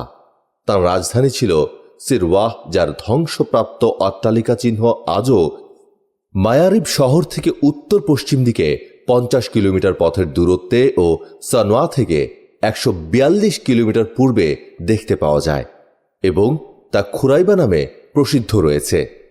এ রাজ্য বংশানুক্রমে 22 থেকে 23 জন বাদশাহ দেশ শাসন করেন। 2. খ্রিস্টপূর্ব 620 অব্দ থেকে 115 অব্দ পর্যন্ত। এ সময়কালে তাদের রাজত্বকে সাবা সাম্রাজ্য বলা হতো। সাবা সম্রাটগণ মুকাররাব উপাধি পরিত্যাগ করে রাজা বা বাদশাহ সম্মানসূচক উপাধি গ্রহণ করেন এবং সারওয়াহ এর পরিবর্তে মায়ারিবকে সাম্রাজ্যের রাজধানী ঘোষণা দেন। সেই শহরের ধ্বংসস্তূপ আজও সনোয়া নামক স্থানের 192 কিলোমিটার পূর্বে পরিদৃষ্ট হয়। 3. খ্রিস্টপূর্ব 300 থেকে 115 অব্দ পর্যন্ত। এ সময় তাদের রাজত্বকে প্রথম হিময়ারি বলা হয়, কেননা সাবা রাষ্ট্রের উপর হিময়ার গোত্র প্রাধান্য লাভ করে ও সাবা রাজ্য সংকুচিত হয়ে পড়ে। তাদের রাজ্যকে সাবা ও জুরায়দান বলা হয়, আর তারা মায়ারিবের পরিবর্তে রায়দানকে রাজধানী করেন। পরে রাজধানীর নাম রায়দান পরিবর্তন করে জিফার রাখা হয়। এ শহরের ধ্বংসাবশেষ আজও ইয়ারিম শহরের নিকটে এক গোলাকার পর্বতে পরিদৃষ্ট হয়। এ সময় থেকেই সাবা সম্প্রদায় এর পতন শুরু হয়ে যায়। নাবিতীয়গণ প্রথমে হিজাজের উত্তর প্রদেশে নিজ কর্তৃত্ব প্রতিষ্ঠিত করে নিয়ে সাবা সম্প্রদায়ের বসতি স্থাপনকারীদের সেখান থেকে বহিষ্কার করেন। অধিকন্তু রুমিগণ মিশর, শাম ও হিজাজের উত্তরাঞ্চল দখল করে নেয়ার ফলে সমুদ্র পথে তাদের ব্যবসা বাণিজ্য ক্ষতিগ্রস্ত হয়ে পড়ে। এভাবে ক্রমান্বয়ে তাদের ব্যবসা বাণিজ্য সংকুচিত হতে হতে শেষ পর্যন্ত বন্ধ হয়ে যায়। এদিকে কাহতানি গোত্রসমূহ নিজেদের মধ্যে অন্তর্দ্বন্দ্ব এবং কলহে লিপ্ত হয়ে পড়ার ফলে নিজ নিজ আবাসস্থল পরিত্যাগ করে তারা নানা দিকে ছড়িয়ে পড়েন। 4. 300 খ্রিস্টাব্দের পর থেকে ইয়ামানে ইসলামের আবির্ভাব পর্যন্ত। এ সময়ে তাদের রাজত্বকে দ্বিতীয় হিমিয়ারি বলা হয় এবং তাদের রাজ্য সাবা, জুরায়দান, হাজরামোয়াত ও ইয়ামনত হিসেবে পরিচিতি লাভ করে। ইয়ামানের মধ্যে অব্যাহতভাবে অস্থিরতা ও বিশৃঙ্খলা ঘটতে থাকে। একের পর এক বহু বিপ্লব ও গৃহযুদ্ধ সংঘটিত হতে থাকে এবং এর ফলে বহিঃশক্তির হস্তক্ষেপের অবাঞ্ছিত সুযোগ সৃষ্টি হয়। এমনকি এ পর্যায়ে এমন এক অবস্থার উদ্ভব হয় যার ফলশ্রুতিতে ইয়ামানের স্বাধীনতা বিলুপ্ত হয়ে যায়। পক্ষান্তরে সেই যুগের রুমিগণ এডেন দ্বীপে সৈন্য সমাবেশ করে তার উপর আধিপত্য প্রতিষ্ঠিত করেন। তারপর হিময়ার ও হামদানের পারস্পরিক আত্মকলহের সুযোগ নিয়ে হাবশিগণ রুমি গোত্রের সহায়তায় তাঁদের ওপর অধিকার প্রতিষ্ঠিত করেন 340 খ্রিস্টাব্দে। হাবশিগণের এ দখলদারিত্ব স্থায়ী থাকে 378 খ্রিস্টাব্দ পর্যন্ত। এরপর ইয়ামানের স্বাধীনতা এক প্রকার পুনঃপ্রতিষ্ঠা হয়ে গেল। কিন্তু মায়ারিবের মশহুর বাঁধে শুরু হলো ফাটল। সেই ফাটল ক্রমান্বয়ে বৃদ্ধি পেতে পেতে অবশেষে 450 অথবা 451 খ্রিস্টাব্দে বাঁধটি ভেঙে যায়। এ বাঁধের ভাঙনের ফলে ভয়াবহ প্লাবনের সৃষ্টি হয়ে যায়, যার উল্লেখ কোরআন শরীফের সূরা সাবাহ সাওলে আরিব নামে উল্লেখিত হয়েছে। এ ভয়াবহ প্লাবনের ফলে গ্রামের পর গ্রাম উজাড় হয়ে যায় এবং বহু গোত্র নানাদিকে ছড়িয়ে ছিটিয়ে বিক্ষিপ্ত হয়ে পড়ে। পরবর্তীকালে 523 খ্রিস্টাব্দে পুনরায় ভিন্ন ধাঁচের এক দুর্ঘটনা সংঘটিত হয়। ইয়ামানের ইহুদি সম্প্রদায় জু নুয়াস নেজরানের খ্রিস্টানদের উপর এক ন্যাক্কারজনক আক্রমণ পরিচালন করে খ্রিস্ট ধর্ম পরিত্যাগ করে ইহুদি ধর্ম গ্রহণ করার জন্য তাদের ওপর প্রবল চাপ সৃষ্টি করতে থাকেন। কিন্তু খ্রিস্টানগণ কোনো ক্রমেই এতে সম্মত না হওয়ায় জু নুয়াস কতগুলো গর্ত খনন করে তাতে অগ্নি প্রজ্বলিত করেন এবং সেই সকল অগ্নিকুণ্ডে খ্রিস্টানদের নিক্ষেপ করেন। কোরআন শরীফের সূরা বুরুজের আয়াত দ্বারা এই লোমহর্ষক ঘটনার প্রতি ইঙ্গিত করা হয়েছে। এই ঘটনার ফল দাঁড়ায় যে রোমীয় সম্রাটগণের নেতৃত্বে খ্রিস্টানগণ আবার উপদ্বীপের শহর ও নগরের উপর বারবার আক্রমণ চালিয়ে বিজয়ী হতে থাকেন। এতে উৎসাহিত হয়ে ইহুদিদের উপর প্রতিশোধ গ্রহণের জন্য তারা সংকল্পবদ্ধ হয়ে যান এবং এ প্রতি আক্রমণে অংশগ্রহণ ও সহযোগিতা দানের জন্য হাবশিগণকে সরবরাহ করা হয়। রোমীগণের সহযোগিতা লাভের ফলে হাবশিগণ বেশ শক্তিশালী হয়ে ওঠেন এবং 525 খ্রিস্টাব্দে উরওয়াতের নেতৃত্বে 70,000 সৈন্যের এক বিশাল বাহিনী নিয়ে অগ্রসর হন এবং পুনরায় ইয়ামানের ওপর রাজত্ব প্রতিষ্ঠিত করেন। হাবশা সম্রাটের গভর্নর হিসেবে ওমরাত ইয়ামানের শাসন কাজ পরিচালনা করতে থাকেন। কিন্তু আব্রাহা বিন সাবাহ আল আশরাম নামে তার অধীনস্থ এক সৈনিক 549 খ্রিস্টাব্দে তাকে হত্যা করে নিজ কর্তৃত্ব প্রতিষ্ঠা করেন এবং অত্যন্ত বিচক্ষণতার সঙ্গে হাবশার সম্রাটের সঙ্গে সুসম্পর্ক রক্ষা করে চলতে সক্ষম হন এবং খুশি করেন। ইনি ছিলেন সেই আব্রাহা যিনি কাবা গৃহ ধ্বংস করার উদ্দেশ্যে বিশাল হস্তি বাহিনী সহ কাবা অভিমুখে অভিযান পরিচালনা করেন এবং শেষ পর্যন্ত আল্লাহ সুবহানাহু ওয়া তাআলা প্রেরিত পক্ষী বাহিনী কর্তৃক সম্পূর্ণরূপে ধ্বংসপ্রাপ্ত হন। আসমানি গ্রন্থ আল কোরআনে এ ঘটনা আসহাবে ফিল বা হস্তি বাহিনী নামে প্রসিদ্ধ রয়েছে। আল্লাহ তাআলা আসহাবে ফিল ঘটনার পর সনআ ফিরে আসার পর তাকে ধ্বংস করেন। তারপর তার পুত্র ইয়াকসুম সিংহাসনে আরোহণ করেন। এরপর রাজত্ব করেন দ্বিতীয় পুত্র মাশরুক। তাদের উভয়ের সম্পর্কে বলা হয়েছে তারা ছিল তাদের পিতার থেকেও খারাপ এবং ইয়ামেনবাসীকে নিপীড়ন, নির্যাতন ও জুলুম অত্যাচারের ক্ষেত্রে অত্যন্ত নিকৃষ্ট স্বভাবের।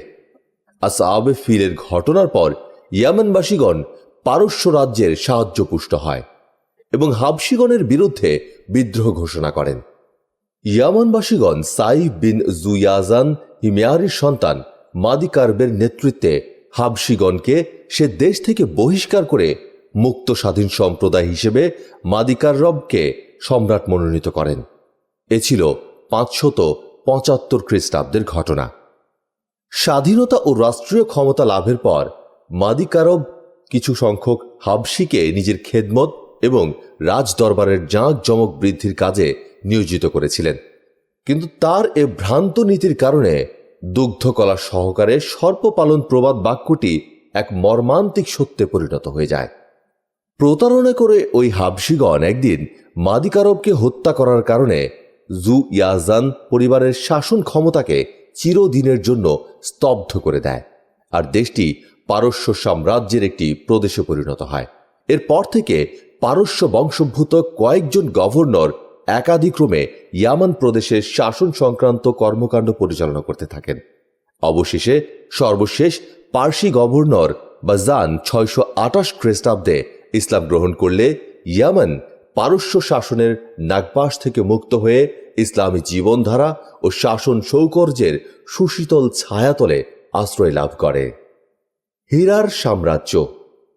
ইরাক এবং উহার পার্শ্ববর্তী অঞ্চলে কুরুশ কাবির এর সময় হতেই পারস্যবাসীগণের শাসন ব্যবস্থা চলে আসছিল। সময়টা 557 থেকে 529 খ্রিস্টপূর্বাব্দ। এ সময়ের মধ্যে তাদের সঙ্গে প্রতিযোগিতা কিংবা প্রতিদ্বন্দ্বিতা করার মতো শক্তি কিংবা সাহস কারোরই ছিল না। তারপর খ্রিস্টপূর্ব 626 অব্দে ইস্কান্দার মকদুনি পারস্য রাজা প্রথম দারাকে পরাজিত করে পারস্য শক্তিকে সম্পূর্ণরূপে বিপর্যস্ত করে ফেলে। এর ফলে সাম্রাজ্য ভেঙে টুকরো টুকরো এবং সর্বত্র বিশৃঙ্খল অবস্থার সৃষ্টি হয়ে যায়। এই বিশৃঙ্খল অবস্থা চলতে থাকে 230 খ্রিস্টাব্দ পর্যন্ত। ওই সময় কাহতানি গোত্রসমূহ দেশ ত্যাগ করে ইরাকের এক শস্য শ্যামল সীমান্ত অঞ্চলে বসতি স্থাপন করেন। এদিকে আবার দেশত্যাগী আদনানিগণ বিদ্রোহ ঘোষণা করে যুদ্ধে লিপ্ত হয়ে যায়। তারপর যুদ্ধে জয়লাভ করে তারা ফোরাত নদীর উপকূল ভাগের এক অংশে বসতি স্থাপন করেন। এসব হিজরতকারীদের মধ্যে প্রথম সম্রাট ছিলেন কাহতান বংশের মালিক বিন ফাহম তানুখি। তিনি আনবারের অধিবাসী ছিলেন বা আনবারের নিকটবর্তী স্থানে। এক বর্ণনা মতে তারপর তার ভাই আমর বিন ফাহম রাজত্ব করেন। অন্য বর্ণনা মতে জাজিমাহ বিন মালিক বিন ফাহম, তার উপাধি ছিল আবরাশ ও ওয়াজ্জাহ। অন্যদিকে 226 খ্রিস্টাব্দে আরদোশীয় যখন সাসানি সাম্রাজ্যের শাসনভার গ্রহণ করেন, তখন ধীরে ধীরে পারস্য সাম্রাজ্যের হৃত গৌরব ও ক্ষমতার পুনরুদ্ধার হতে থাকে। আরদোশীর পারস্যবাসীকে একটি সুশৃঙ্খল জাতিতে পরিণত করেন এবং দেশের সীমান্ত অঞ্চলে বসবাসকারী আরবদের অধীনস্থ করেন। এমন অবস্থার পরিপ্রেক্ষিতে কুজাহ গোত্র শাম রাজ্যের দিকে গমন করেন। পক্ষান্তরে হিরাহ এবং আনবারের আরব বাসিন্দাগণ বশ্যতা শিকারের ব্যাপারে নমনীয় মনোভাব গ্রহণ করেন। আরদশির এর সময়কালে হিরাহ, বাদিয়াতুল ইরাক, উপদ্বীপবাসীগণের রাবি ও মুজারি গোত্রসমূহের ওপর জাজিমাতুল ওয়াজ্জাহদের আধিপত্য ছিল। এ থেকে এটাই বোঝা যায় যে আরববাসীদের উপর আরদশির সরাসরি আধিপত্য বিস্তার করতে চাননি। তিনি এটা উপলব্ধি করতে সক্ষম হয়েছিলেন যে আরববাসীগণের ওপর সরাসরি আধিপত্য বিস্তার করার কিংবা সীমান্ত এলাকা থেকে তাদের লুটতরাজ বন্ধ করা খুব সহজে সম্ভব হবে না। এ প্রেক্ষিতে তিনি একটি বিকল্প ব্যবস্থার কথা চিন্তা করেছিলেন এবং তা ছিল, যদি গোত্র থেকে একজন শাসক নিযুক্ত করা হয় তাহলে তার স্বগোত্রীয় লোকজন এবং আত্মীয় স্বজনদের পক্ষ থেকে সমর্থন ও সাহায্য লাভ সম্ভব হতে পারে। এর ফলে আরও যে একটি বিশেষ সুবিধা লাভের সম্ভাবনা ছিল তা হল প্রয়োজনে রোমীয়গণের বিরুদ্ধে তাঁদের নিকট থেকে সাহায্য গ্রহণের সুযোগ থাকবে। অধিকন্তু সাম্রাজ্যের রোম অভিমুখী আরব অধিপতিদের বিরুদ্ধে ওই সকল আরব অধিপতিদের দাঁড় করিয়ে পরিস্থিতিকে কিছুটা অনুকূল রাখা সম্ভব হতে পারে। এ প্রসঙ্গে একটি বিষয় বিশেষভাবে সময়ের জন্য মজুদ রাখা হতো, যার দ্বারা মরুভূমিতে বসবাসকারী বিদ্রোহীদের দমন করা সহজসাধ্য হতো। 268 খ্রিস্টাব্দের সময় সীমার মধ্যে জাজিমা মৃত্যুমুখে পতিত হন এবং আমর বিন আদি বিন নাসর লাখমি তার স্থলাভিষিক্ত হন। তিনি ছিলেন লাখম গোত্রের প্রথম শাসনকর্তা এবং তিনি সর্বপ্রথম হিরাহকে স্বীয় বাসস্থান হিসেবে গ্রহণ করেন এবং সাবুর আরদোশির এর সমসাময়িক। এরপর কুবাজ বিন ফাইরুজের যুগ পর্যন্ত হিরার ওপর লাখমিদেরই শাসন কায়েম ছিল। কুবাজের সময় মাজদাকের আবির্ভাব ঘটে। তিনি ছিলেন স্বাধীন চেতা নরপতি। কুবাজ এবং তার বহু প্রজা মাজদাকের পৃষ্ঠপোষকতা করেছিলেন। কুবাজ আবার হিরার সম্রাট মুনজির বিন মাউস সামায়ের নিকট এ মর্মে সংবাদ প্রেরণ করেন যে তিনি যেন সেই ধর্ম গ্রহণ করে নেন, কিন্তু মুনজির ছিলেন যথেষ্ট আত্মমর্যাদা বোধ সম্পন্ন প্রকৃতির ব্যক্তি। প্রেরিত পয়গামের কোনো গুরুত্ব না দিয়ে তিনি তা প্রত্যাখ্যান করেন। এর ফল এটা দাঁড়ায় যে কুবাজ তাকে তার পদ থেকে অপসারণ করে তার স্থানে মাজদাকের এক শিষ্য হারিস বিন আমর বিন হাজার ফিন্দির হাতে হিরার শাসনভার অর্পণ করেন। কুবাজের পর পারস্যের রাজ্য শাসনভার এসে পড়ে কিসরা আনুশেরওয়ার হাতে। ওই ধর্মের প্রতি তার মনে ছিল প্রবল ঘৃণা।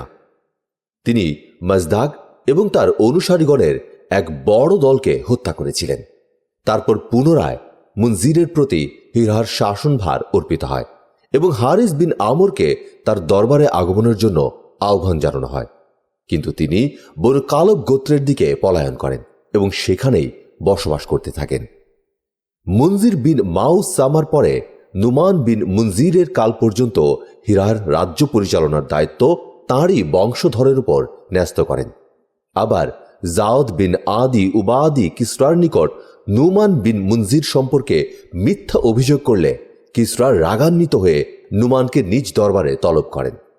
নোমান গোপনে বনু শায়বান গোত্রের দলপতি হানি বিন মাসউদের নিকট গিয়ে নিজ পরিবারের সদস্যবৃন্দ এবং সহায় সম্পদ তাঁর হেফাজতে দিয়ে কিসরার নিকট যান। কিসরা তাকে জেলখানায় আটক করে রাখেন এবং সেখানেই তিনি মৃত্যুমুখে পতিত হন। এদিকে কিসরা নুমানকে কয়েদখানায় আটকের পর তাঁর স্থানে ইয়াজ বিন কাবিশাহ তাইকে হিরার শাসনকর্তা নিযুক্ত করেন এবং হানি বিন মাসউদের নিকট থেকে নুমানের রক্ষিত আমানত তলব করার জন্য নির্দেশ প্রদান করেন। কিছুটা সূক্ষ্ম মর্যাদা সম্পন্ন লোক হানি বিন মাসুদ তলবি আমানত প্রদান করতে শুধু যে অস্বীকারই করলেন তাই নয়, বরং যুদ্ধ ঘোষণা করে বসলেন। তারপর যা হবার তাই হল। ইয়াস নিজের সুসজ্জিত বাহিনী, কিসরার বাহিনী এবং মুরাজাবার পুরো বাহিনী নিয়ে অগ্রসর হলেন মোকাবেলা করার জন্য। জুকার নামক ময়দানে উভয় দলের মধ্যে ভীষণ যুদ্ধ সংঘটিত হল। এ যুদ্ধে বনু শায়বান বিজয়ী হন এবং পারস্যবাসীগণ অত্যন্ত শোচনীয়ভাবে পরাজয় বরণ করেন। ইতিহাসে এ যুদ্ধ অতীব গুরুত্বপূর্ণ এ কারণে যে আজমিদের বিরুদ্ধে আরবীয়দের এটাই ছিল প্রথম বিজয়। এই ঘটনা সংঘটিত হয়েছিল নবী করিম সাল্লাল্লাহু আলাইহি সাল্লামের জন্মের পরে। ইতিহাসবিদগণ এ যুদ্ধের সময়কাল নিয়ে মতভেদ করেছেন। কেউ বলেছেন রাসূল করিম সাল্লাল্লাহু আলাইহি সাল্লামের জন্মের অল্প কিছুকাল পর, অথচ হিরাহের ওপর ইয়াসের আধিপত্য লাভের ৮ম মাসে নবী করিম সাল্লাল্লাহু আলাইহি সাল্লাম দুনিয়াতে তাশরিফ আনয়ন করেন। আবার কেউ বলেছেন নবুয়তের কিছুকাল পূর্বে। এটাই সঠিকতার নিকটবর্তী। কেউ বলেছেন নবুয়তের কিছুকাল পর, কেউ বলেছেন হিজরতের পর, কেউ বলেছেন বদর যুদ্ধের পর ইত্যাদি। ইয়াসের পর কিসরা এক পার্সিকে হিরাহের শাসনকর্তা নিযুক্ত করেন। তার নাম আজাদবাহ বিন মাহিবয়ান বিন মেহরাবান্দাদ। তিনি ১৭ বছর শাসন করেন, কিন্তু ৬৩২ খ্রিস্টাব্দে লাখুমিদের অধিকার পুনরায় প্রতিষ্ঠিত হয় এবং মনজির বিন নুমান মারুব নামক এই গোত্রের এক ব্যক্তি শাসন কাজ পরিচালনার দায়িত্ব গ্রহণ করেন। কিন্তু এ দায়িত্ব পালনের সময়ানুক্রমে যখন সবেমাত্র ৮ম মাস অতিক্রান্ত হয়েছিল, এমত অবস্থায় তখন ইসলামের বিশ্ববিশ্রুত বীর কেশরী সিপাহ সালার খালিদ বিন ওয়ালিদ ইসলামের উপচে পড়া প্রবাহমান প্লাবন ধারার অগ্রদূত হিসেবে হিরাতে প্রবেশ করেন। শাম রাজ্যের শাসন। যে যুগ প্রসঙ্গ নিয়ে আলোচনা অব্যাহত রয়েছে, সেই যুগে এক স্থান থেকে স্থানান্তরের হিজরত করে যাওয়ার এক হিড়িক সৃষ্টি হয়েছিল আরব গোত্রসমূহের মধ্যে। কুজাহ গোত্রের কয়েকটি শাখা শাম রাজ্যের সীমানা অতিক্রম করে গিয়ে বসতি স্থাপন করেন সেখানে। বনু সুলাইহ বিন হুলওয়ানদের সঙ্গে তাঁদের সম্পর্ক ছিল। বনু জাজাম বিন সুলাইহ নামক যে গোত্রটি জাজাইয়াম নামে পরবর্তীকালে প্রসিদ্ধি লাভ করে, তা ছিল ওদের অন্তর্ভুক্ত। কুজার সেই শাখাকে রুমিগণ আরব মরুভূমিতে যাযাবরগণ কর্তৃক পরিচালিত লুটতরাজের কবল থেকে নিষ্কৃতি লাভ ও লুটতরাজ প্রতিহত করার উদ্দেশ্যে এবং পার্সিদের বিরুদ্ধে ব্যবহার করার জন্য নিজেদের পৃষ্ঠপোষক বানিয়েছিল। এ উদ্দেশ্যে তাঁদেরই এক ব্যক্তির মাথায় রাজ্য শাসনের মুকুট পরিধান করিয়েছিল। এরপর থেকে বেশ কিছুকাল যাবৎ তাঁরই পরিচালনাধীন রাজ্যের শাসন সংক্রান্ত কর্মকাণ্ড পরিচালিত হতে থাকে। এদের মধ্যে সবচেয়ে প্রসিদ্ধ শাসক ছিলেন সম্রাট জিয়াদ বিন হাবুল্লাহ। অনুমান করা হয় যে জাজাইয়ামাহ গোত্র কর্তৃক পরিচালিত রাজ্য শাসন ব্যবস্থা ২য় খ্রিস্টাব্দের পুরোটা জুড়েই ছিল। তারপর সেই অঞ্চলে গাসসানি গোত্রের বংশধরগণের আগমনের কথাবার্তা চলতে থাকে। এ প্রসঙ্গে এটা বলাই বাহুল্য যে ইতোমধ্যেই গাসসানিগণ বনু জাজাইয়ামাকে পরাজিত করে তাদের ক্ষমতা ও সহায় সম্পদ ছিনিয়ে নিয়েছিল। এহেন পরিস্থিতির প্রেক্ষাপটে রুমিগণ গাসসানি বংশের শাসককে শাম অঞ্চলের জন্য আরবীয়দের সম্রাট হিসেবে স্বীকৃতি প্রদান করেন। গাসসানীদের রাজধানী ছিল বসরা।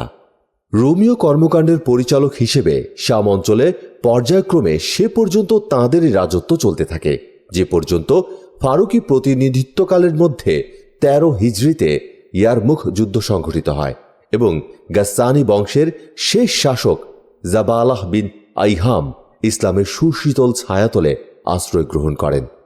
যদিও তার অহংবোধ ইসলামী সাম্যকে বেশি সময় পর্যন্ত সহ্য করতে না পেরে সে স্বধর্মত্যাগী হয়ে যায়।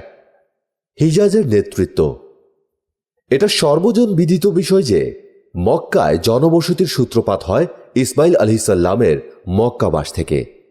অতঃপর ১৩৭ বছর বয়স পর্যন্ত তিনি জীবিত থাকেন এবং আজীবন মক্কাবাসীগণের সর্দার ও বাইতুল্লাহ শরীফের অভিভাবক হিসেবে দায়িত্ব পালন করেন।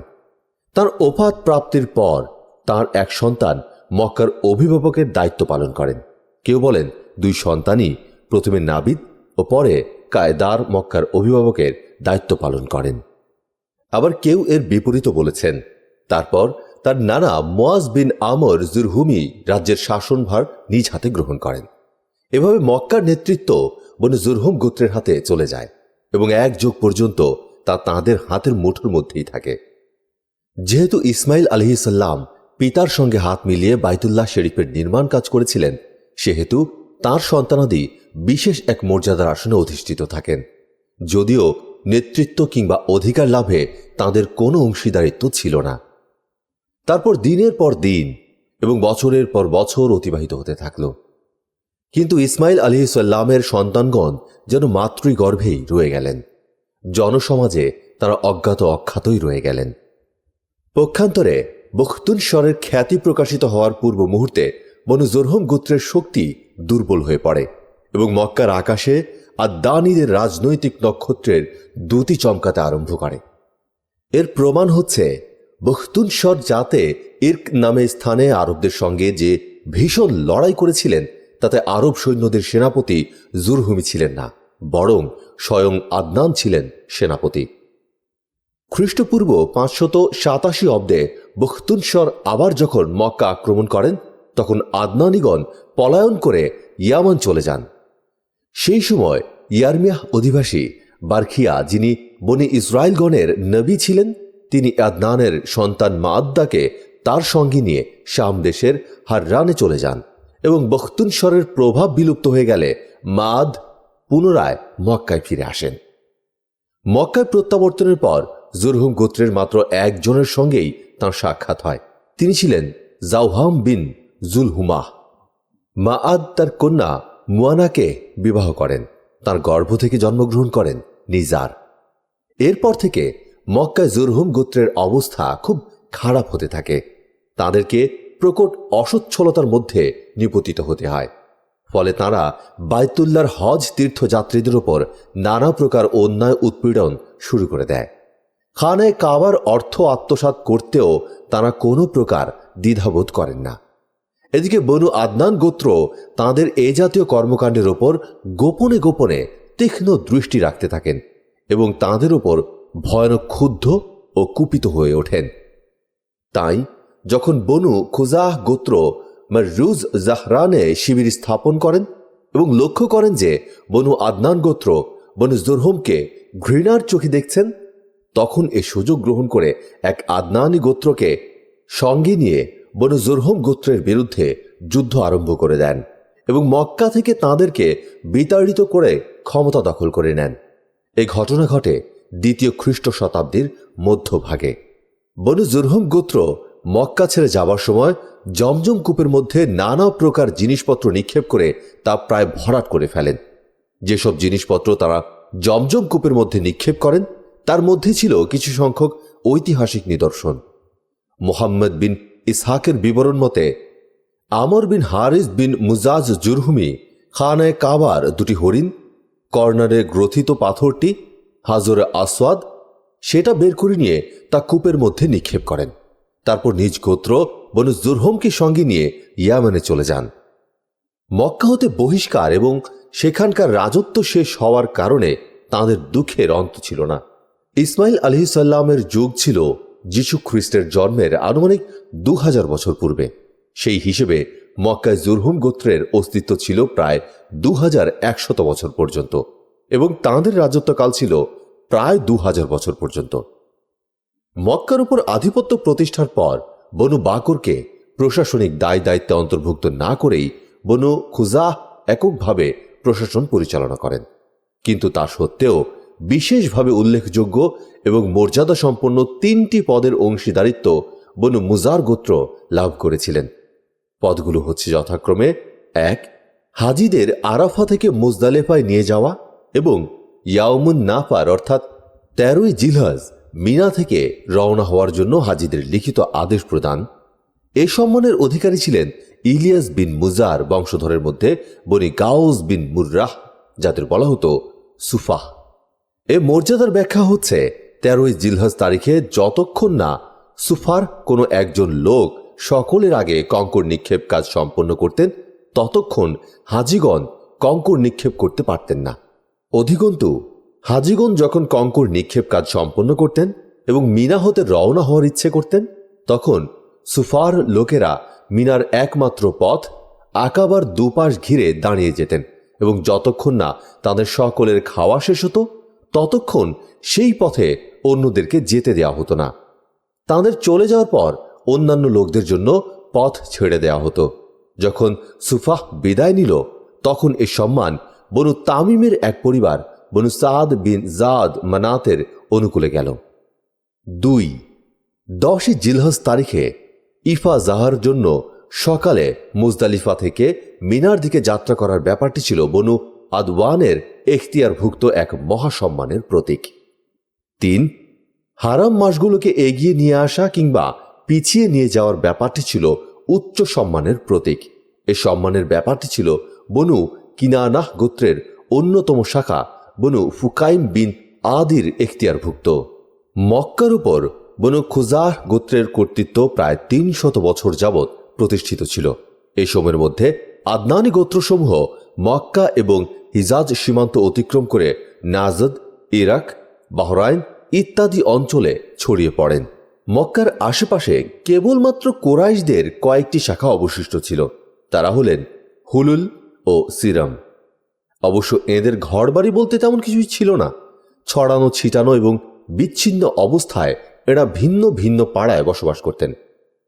বনু কিনানা গোত্রের মধ্যেও বিক্ষিপ্ত অবস্থায় তাদের কয়েকটি ঘরবাড়ি ছিল, কিন্তু মক্কার প্রশাসন কিংবা বাইতুল্লাহর অভিভাবকত্বে তাদের কোনো অংশ ছিল না।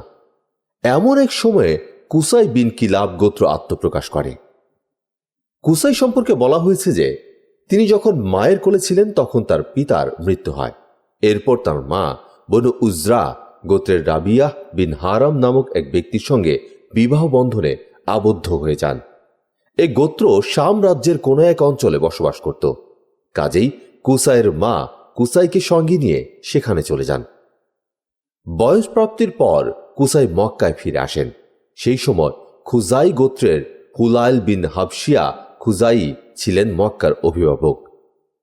কুসাই হুলাইল কন্যা হুব্বাকে বিয়ে করার প্রস্তাব দিলে তিনি তা মঞ্জুর করেন এবং উভয়ে বিবাহ বন্ধনে আবদ্ধ হয়ে যান। এর কিছুদিন পর হুলাইল মৃত্যুমুখে পতিত হলে মক্কা এবং বাইতুল্লাহর অভিভাবকত্ব নিয়ে খুজা এবং কুরাইশদের মধ্যে যুদ্ধ সংঘটিত হয়।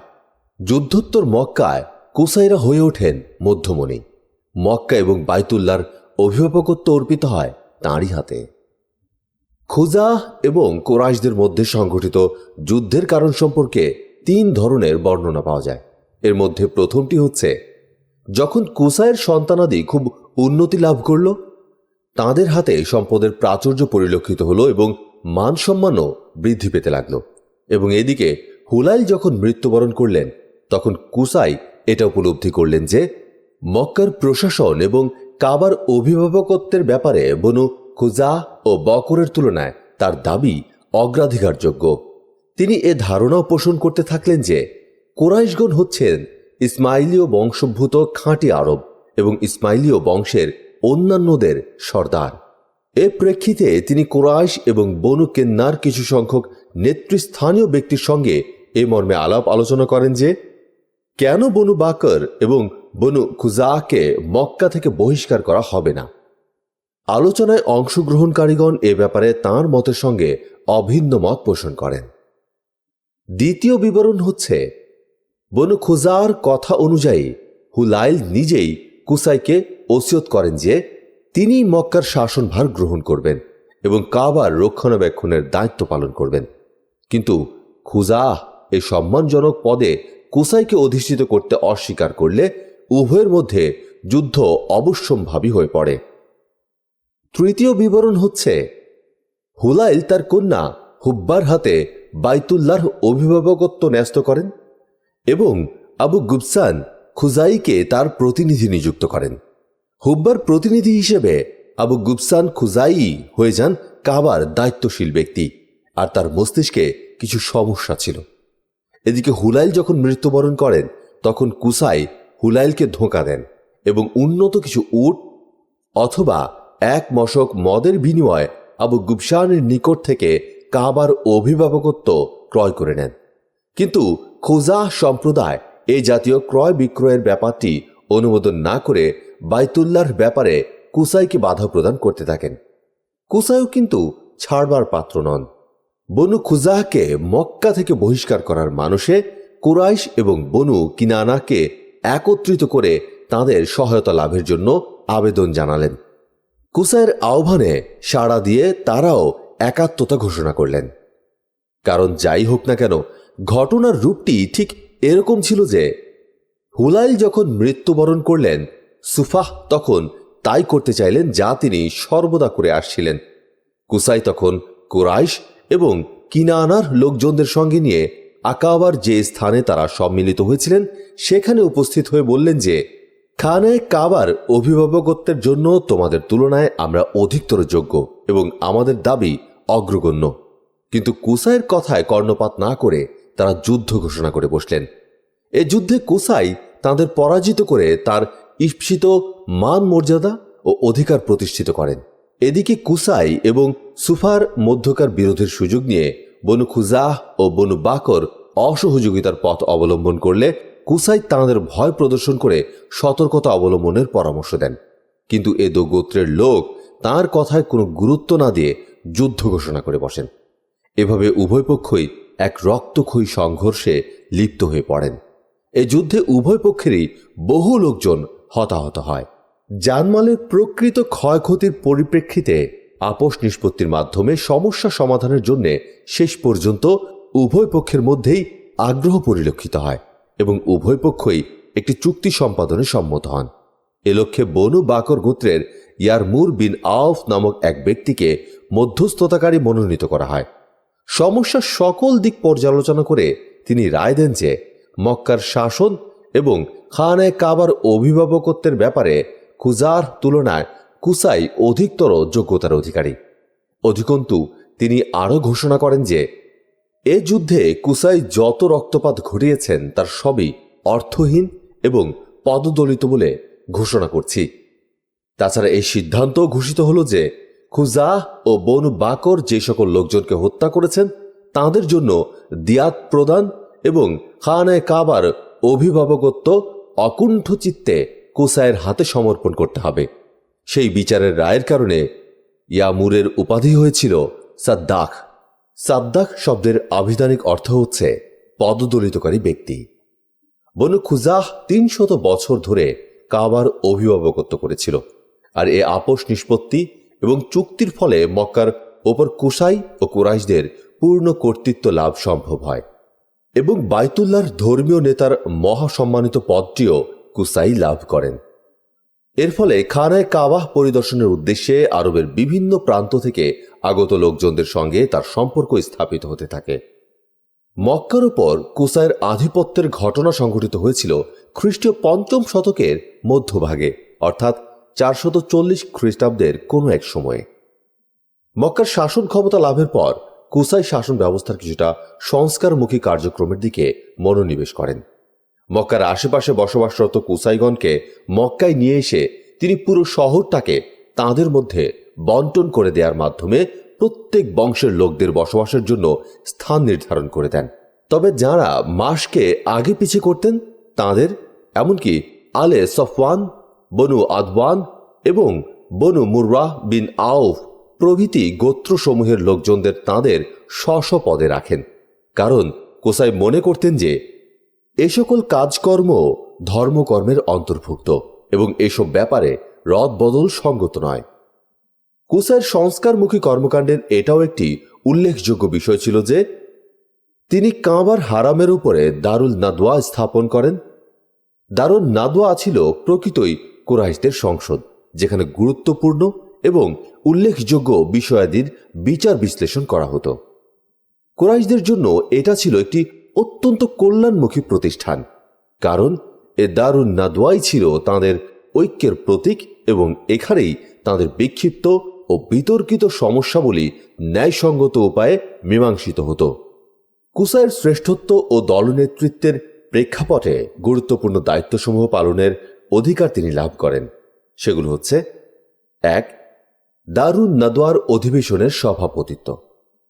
এ সকল অধিবেশনে সমাজের গুরুত্বপূর্ণ বিষয়াদি সম্পর্কে পরামর্শ করার পর সিদ্ধান্ত নেওয়া হতো। সেখানে সমাজের লোকজনদের কন্যাদের বিবাহ শাদীর আয়োজন করা হতো। ২. লিওয়া, অর্থাৎ যুদ্ধের পতাকা কুসাইয়ের হাতেই বেঁধে রাখা হতো। ৩. কিয়াদা, এটা হলো কাফেলার নেতৃত্ব দেয়া। মক্কার কোনো কাফেলা ব্যবসা বা অন্য কোনো উদ্দেশ্যেই হোক, তার অথবা তার সন্তানদের নেতৃত্ব ছাড়া রওনা হতো না। ৪. হিজাবাত, এর অর্থ হচ্ছে খানায় কাবার রক্ষণাবেক্ষণ। কুসাই নিজেই খানায় কাবার দরজা খুলতেন এবং আনুষাঙ্গিক যাবতীয় দায় দায়িত্ব তিনি নিজেই পালন করতেন। ৫. সিকাহ, এর অর্থ হচ্ছে পানি পান করানো। হজ যাত্রীদের পানি পান করানোর একটি সুন্দর রেওয়াজ প্রচলিত ছিল। এ উদ্দেশ্যে জলাধার বা চৌবাচ্চায় পানি সংরক্ষণের ব্যবস্থা থাকত। সেই পানিতে পরিমাণ মতো খেজুর ও কিশমিশ দিয়ে বেশ সুস্বাদু পানীয় বা শরবত তৈরি করা হতো। হজ যাত্রীগণ মক্কায় আগমন করলে তিনি তাদের সেই পানীয় পান করাতেন। ৬. রিফাদাহ, অর্থাৎ হজ যাত্রীদের মেহমানদারিত্ব। হজ যাত্রীগণের আপ্যায়ন ও মেহমানদারির জন্য খাদ্যদ্রব্য তৈরি করে খাওয়ানোর একটা রেওয়াজও প্রচলিত ছিল। এ উদ্দেশ্যে কুসাই কুরাইশগণের ওপর একটি নির্দিষ্ট অঙ্কের চাঁদা নির্ধারণ করে তা সংগ্রহ করতেন। সংগৃহীত অর্থের সাহায্যে খাদ্যদ্রব্য তৈরি করে আর্থিক দিক দিয়ে অসচ্ছল কিংবা যাঁদের নিকট খাদ্যবস্তু থাকত না এমন সব হজ যাত্রীদের খাওয়ানোর ব্যবস্থা করা হতো। উল্লেখিত কাজকর্মগুলো প্রত্যেকটি ছিল উচ্চ মার্গের সম্মানের প্রতীক এবং কুসাই ছিলেন এসবের প্রতিভূ। কুসাইয়ের প্রথম পুত্রের নাম ছিল আবদুদ্দার, কিন্তু তা সত্ত্বেও কুসাইয়ের জীবদ্দশাতেই দ্বিতীয় পুত্র আবদে মানাফ সম্মান ও নেতৃত্বের আসনে অধিষ্ঠিত হন। এ কারণেই কুসাই তাঁর পুত্র আবদুদ্দারকে বললেন, যদিও কেউ কেউ সম্মান ও নেতৃত্বের ব্যাপারে তোমার চেয়েও অধিক মর্যাদা সম্পন্ন রয়েছে, তবুও তোমাকে আমি কোনোভাবেই খাটো করে রাখতে চাই না। আমি চাই বিভিন্ন ক্ষেত্রে তুমি তাদের সমকক্ষ হয়ে থাকবে। এ আশ্বাসের প্রেক্ষিতে প্রথম পুত্র আবদুদ্দারের অনুকূলে তাঁর নেতৃত্বেও সম্মানের বিষয়গুলো ওসিয়ত করেছিলেন, অর্থাৎ দারুন নাদওয়ার অধিবেশনে সভাপতিত্ব করার অধিকার, খানায় কাবার রক্ষণাবেক্ষণের অধিকার, যুদ্ধের পতাকা বহনের অধিকার, হজ যাত্রীগণকে পানি পান করানো, হজ যাত্রীগণের মেহমানদারির দায়িত্ব ইত্যাদি সব কিছুরই অধিকার আবদুদ্দারকে ওসিয়ত করলেন। কুসাই ছিলেন খুবই উন্নত মানের ব্যক্তিত্ব সম্পন্ন নেতা, কাজেই কেউ কখনো তার বিরোধিতা করত না এবং তার কোনো প্রস্তাব কিংবা সিদ্ধান্ত কেউ কখনো প্রত্যাখ্যানও করত না। তার মৃত্যুর পরও তা ধর্মের অন্তর্ভুক্ত করণীয় কর্তব্য বলে মনে করা হতো। এজন্য পুত্রগণ তার মৃত্যুর পরেও দ্বিধাহীন চিত্তে ওসিয়তগুলো মেনে চলেছিলেন। কিন্তু আবদে মানাফ যখন ইন্তেকাল করলেন, তখন তার পুত্রগণ উল্লেখিত পদসমূহের ব্যাপারে আবদুদ্দারের সন্তানের সঙ্গে রেষারেষি আরম্ভ করলেন, যার ফলে কুরাইশগণ দ্বিধা বিভক্ত হয়ে পড়লেন এবং দু দলের মধ্যে যুদ্ধ বেঁধে যাওয়ার সম্ভাবনা দেখা দিল। কিন্তু ভয়াবহ পরিণতির কথা চিন্তা করে উভয় পক্ষই সংযম প্রদর্শন করে একটি চুক্তিতে আবদ্ধ হন। এই চুক্তির ফলে নেতৃত্ব ও মান মর্যাদার বিষয়গুলো উভয় পক্ষের মধ্যে বণ্টিত হয়ে গেল। সিকাহ, রিফাদাহ ও কিয়াদাহ এ পদ 3টি দেয়া হলো বনু আবদে মানাফকে। দারুন নাদওয়ার সভাপতিত্ব, লিওয়া ও হিজাবাতের দায়িত্ব বনু আব্দুদ্দারের হাতেই রয়ে গেল। বলা হয়ে থাকে দারুন নাদওয়ার দায়িত্বে উভয় গোত্রই শরিক ছিল। বনু আবদে মানাফ আবার তাদের প্রাপ্ত পদগুলোর জন্য নিজেদের মধ্যে লটারি করলেন। ফলে সিকাহ ও রিফাদাহ আবদে শামস এর ভাগে পড়ে। তখন থেকে হাশিমি সিকাহ ও রিফাদাহ এ দুটি বিষয়ে নেতৃত্ব দান করতে থাকেন এবং তাঁর মৃত্যু পর্যন্ত তা অব্যাহত থাকে। হাশিমের মৃত্যু হলে তাঁর সহোদর মুত্তালিব বিন আবদে মানাফ তাঁর স্থলাভিষিক্ত হন। কিন্তু মুত্তালিবের পর তার ভ্রাতুষ্পুত্র আব্দুল মুত্তালিব বিন হাশিম বিন আবদে মানাফ, যিনি ছিলেন রাসূল সাল্লাল্লাহু আলাইহি সাল্লামের দাদা, এ পদের অধিকর্তা হিসেবে কাজ করতে থাকেন। এমনকি যখন ইসলামের যুগ আরম্ভ হল তখন আব্বাস বিন আব্দুল মুত্তালিব এ পদে অধিষ্ঠিত ছিলেন। বলা হয় কুসাই পদসমূহ তার সন্তানদের মাঝে বন্টন করেন, অতঃপর তাদের সন্তানগণ উল্লেখিত বর্ণনা অনুসারে পদসমূহের উত্তরাধিকারী হয়। আল্লাহ সর্বজ্ঞ। এতদতীত আরও কিছু সংখ্যক পদ ছিল যা কুরাইশরা নিজেদের মধ্যে বিলিবন্টন করে নিয়েছিলেন। সেই সকল পদের সঙ্গে সংশ্লিষ্ট কর্মকাণ্ড পরিচালনা এবং ব্যবস্থাপনার মাধ্যমে কুরাইশগণ একটি ছোট্ট রাষ্ট্র, বরং বলা যায় যে একটি রাষ্ট্রমুখী সমাজ কাঠামো প্রবর্তন করে নিয়েছিলেন। বর্তমানে সংসদীয় শাসন ব্যবস্থায় যে গণতান্ত্রিক ধারা অনুষ্ঠিত হয়ে থাকে, কতটা যেন সেই ধাঁচ ও ছাঁচের প্রশাসনিক কাঠামো ও সমাজ ব্যবস্থা তৎকালীন মক্কায় গড়ে তোলা হয়েছিল। যে পদগুলোর কথা ইতোপূর্বে বলা হলো সে পদগুলো হচ্ছে যথাক্রমে: 1. ইসার, এতে ভবিষ্যৎ কথন ধারা নিরূপণ এবং ভাগ্য নির্ণয়ের জন্য মূর্তির পাশে রক্ষিত তীরের মালিকানার ব্যবস্থা ছিল। এ পদের অধিকর্তা ছিলেন বনু জুমাহ। 2. ধন সম্পদের ব্যবস্থাপনা, মূর্তির নৈকট্য লাভের জন্য যে কুরবানি এবং মানত বা মানুষে উৎসর্গ করা হতো, এ হচ্ছে তারই ব্যবস্থাপনা। বিবাদ বিসম্বাদ এবং মামলা মোকদ্দমা মীমাংসার ব্যাপারটিও ছিল এর সঙ্গে সংশ্লিষ্ট। এ সংক্রান্ত দায়িত্ব অর্পিত ছিল বনু সাহম গোত্রের উপর। 3. সুরা, এই সম্মানের সঙ্গে সংশ্লিষ্ট গোত্র ছিলেন বনু আসাদ। 4.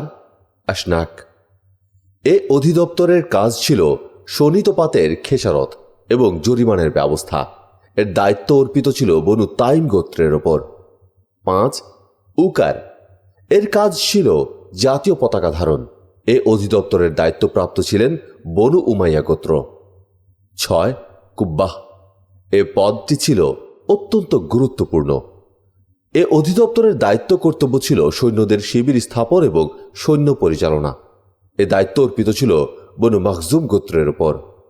7. সাফারাত, এ অধিদপ্তরের কর্তব্য ছিল পরিষ্কার পরিচ্ছন্নতা সংক্রান্ত কর্মকাণ্ড সম্পাদন। এর দায়িত্বপ্রাপ্ত গোত্র ছিলেন বনু আদি। আরব দলপতিত্বের আরও কিছু কথা। ইতোপূর্বে কাহতানি ও আদনানীদের নিজ নিজ বাস্তুভিটা পরিত্যাগ করে যাওয়া সম্পর্কে আলোচনা করা হয়েছে এবং এ সকল গোত্রের মাঝে যে আরব ভূখণ্ড বণ্টিত হয়েছিল সে প্রসঙ্গ আলোচনা করা হয়েছে। অধিকন্তু তাঁদের নেতৃত্ব এবং দলপতিত্বের স্বরূপ এরূপ ছিল যে সকল গোত্র হিরাহর আশেপাশে বসবাসরত ছিল তাদেরকে হিরাহ ও ইরাক রাষ্ট্রের অন্তর্ভুক্ত ধরা হয়েছে এবং যে সকল গোত্র বাদিয়াতুস শামে বসতি স্থাপন করেছিলেন তাদেরকে গাসসানি শাসকদের অন্তর্ভুক্ত ধরা হয়েছে। এ সম্পর্কে যেভাবে যতটুকুই বলা হোক না কেন তা হবে শুধু কথার কথা। এ সকল গোত্র, উপগোত্র, তাঁদের বসবাস, দেশ ত্যাগ এবং দেশে পুনরাগমন সম্পর্কে কোনো ঐতিহাসিক সূত্র কিংবা আলোচনাকেই চূড়ান্ত বলে গ্রহণ করা সম্ভব নয়। উপর্যুক্ত গোত্রসমূহ ছাড়া আরও যে সকল গোত্র দেশের অভ্যন্তরে বসবাস করত তাদের সম্পর্কেও কিছুটা আলোচনার প্রয়োজন রয়েছে। সকল দিক দিয়েই এসব গোত্র স্বাধীন ছিল। এদের মধ্যে দলপতি ব্যবস্থা চালু ছিল। গোত্রের জনসাধারণ নিজেরাই তাদের দলপতি নির্বাচন করত। তারা নিজ গোত্রকে একটি ছোট রাষ্ট্র ও গোত্রপতিকে রাষ্ট্রপ্রধানের মর্যাদা প্রদান করত। গোত্রীয় রাষ্ট্রের অস্তিত্ব, স্থিতিশীলতা ও অখণ্ডতা, সার্বভৌমত্ব, গোত্রটি জনগণের নিরাপত্তা বহিঃশত্রুর আক্রমণ প্রতিহত করা ইত্যাদি সব ব্যাপারেই গোত্রীয় সম্মিলিতভাবে কাজ করত। যে কোনো গোত্র সম্পূর্ণ স্বাধীনভাবে যুদ্ধ ঘোষণা, যুদ্ধ পরিচালনা কিংবা সন্ধি চুক্তি সম্পাদন করতে পারত। যুদ্ধ কিংবা শান্তি যে কোনো অবস্থাতেই গোত্রের লোকজনকে গোত্রপতির নির্দেশ মেনে চলতে হতো। কোনো অবস্থাতেই তার বিরুদ্ধাচরণ করা চলত না।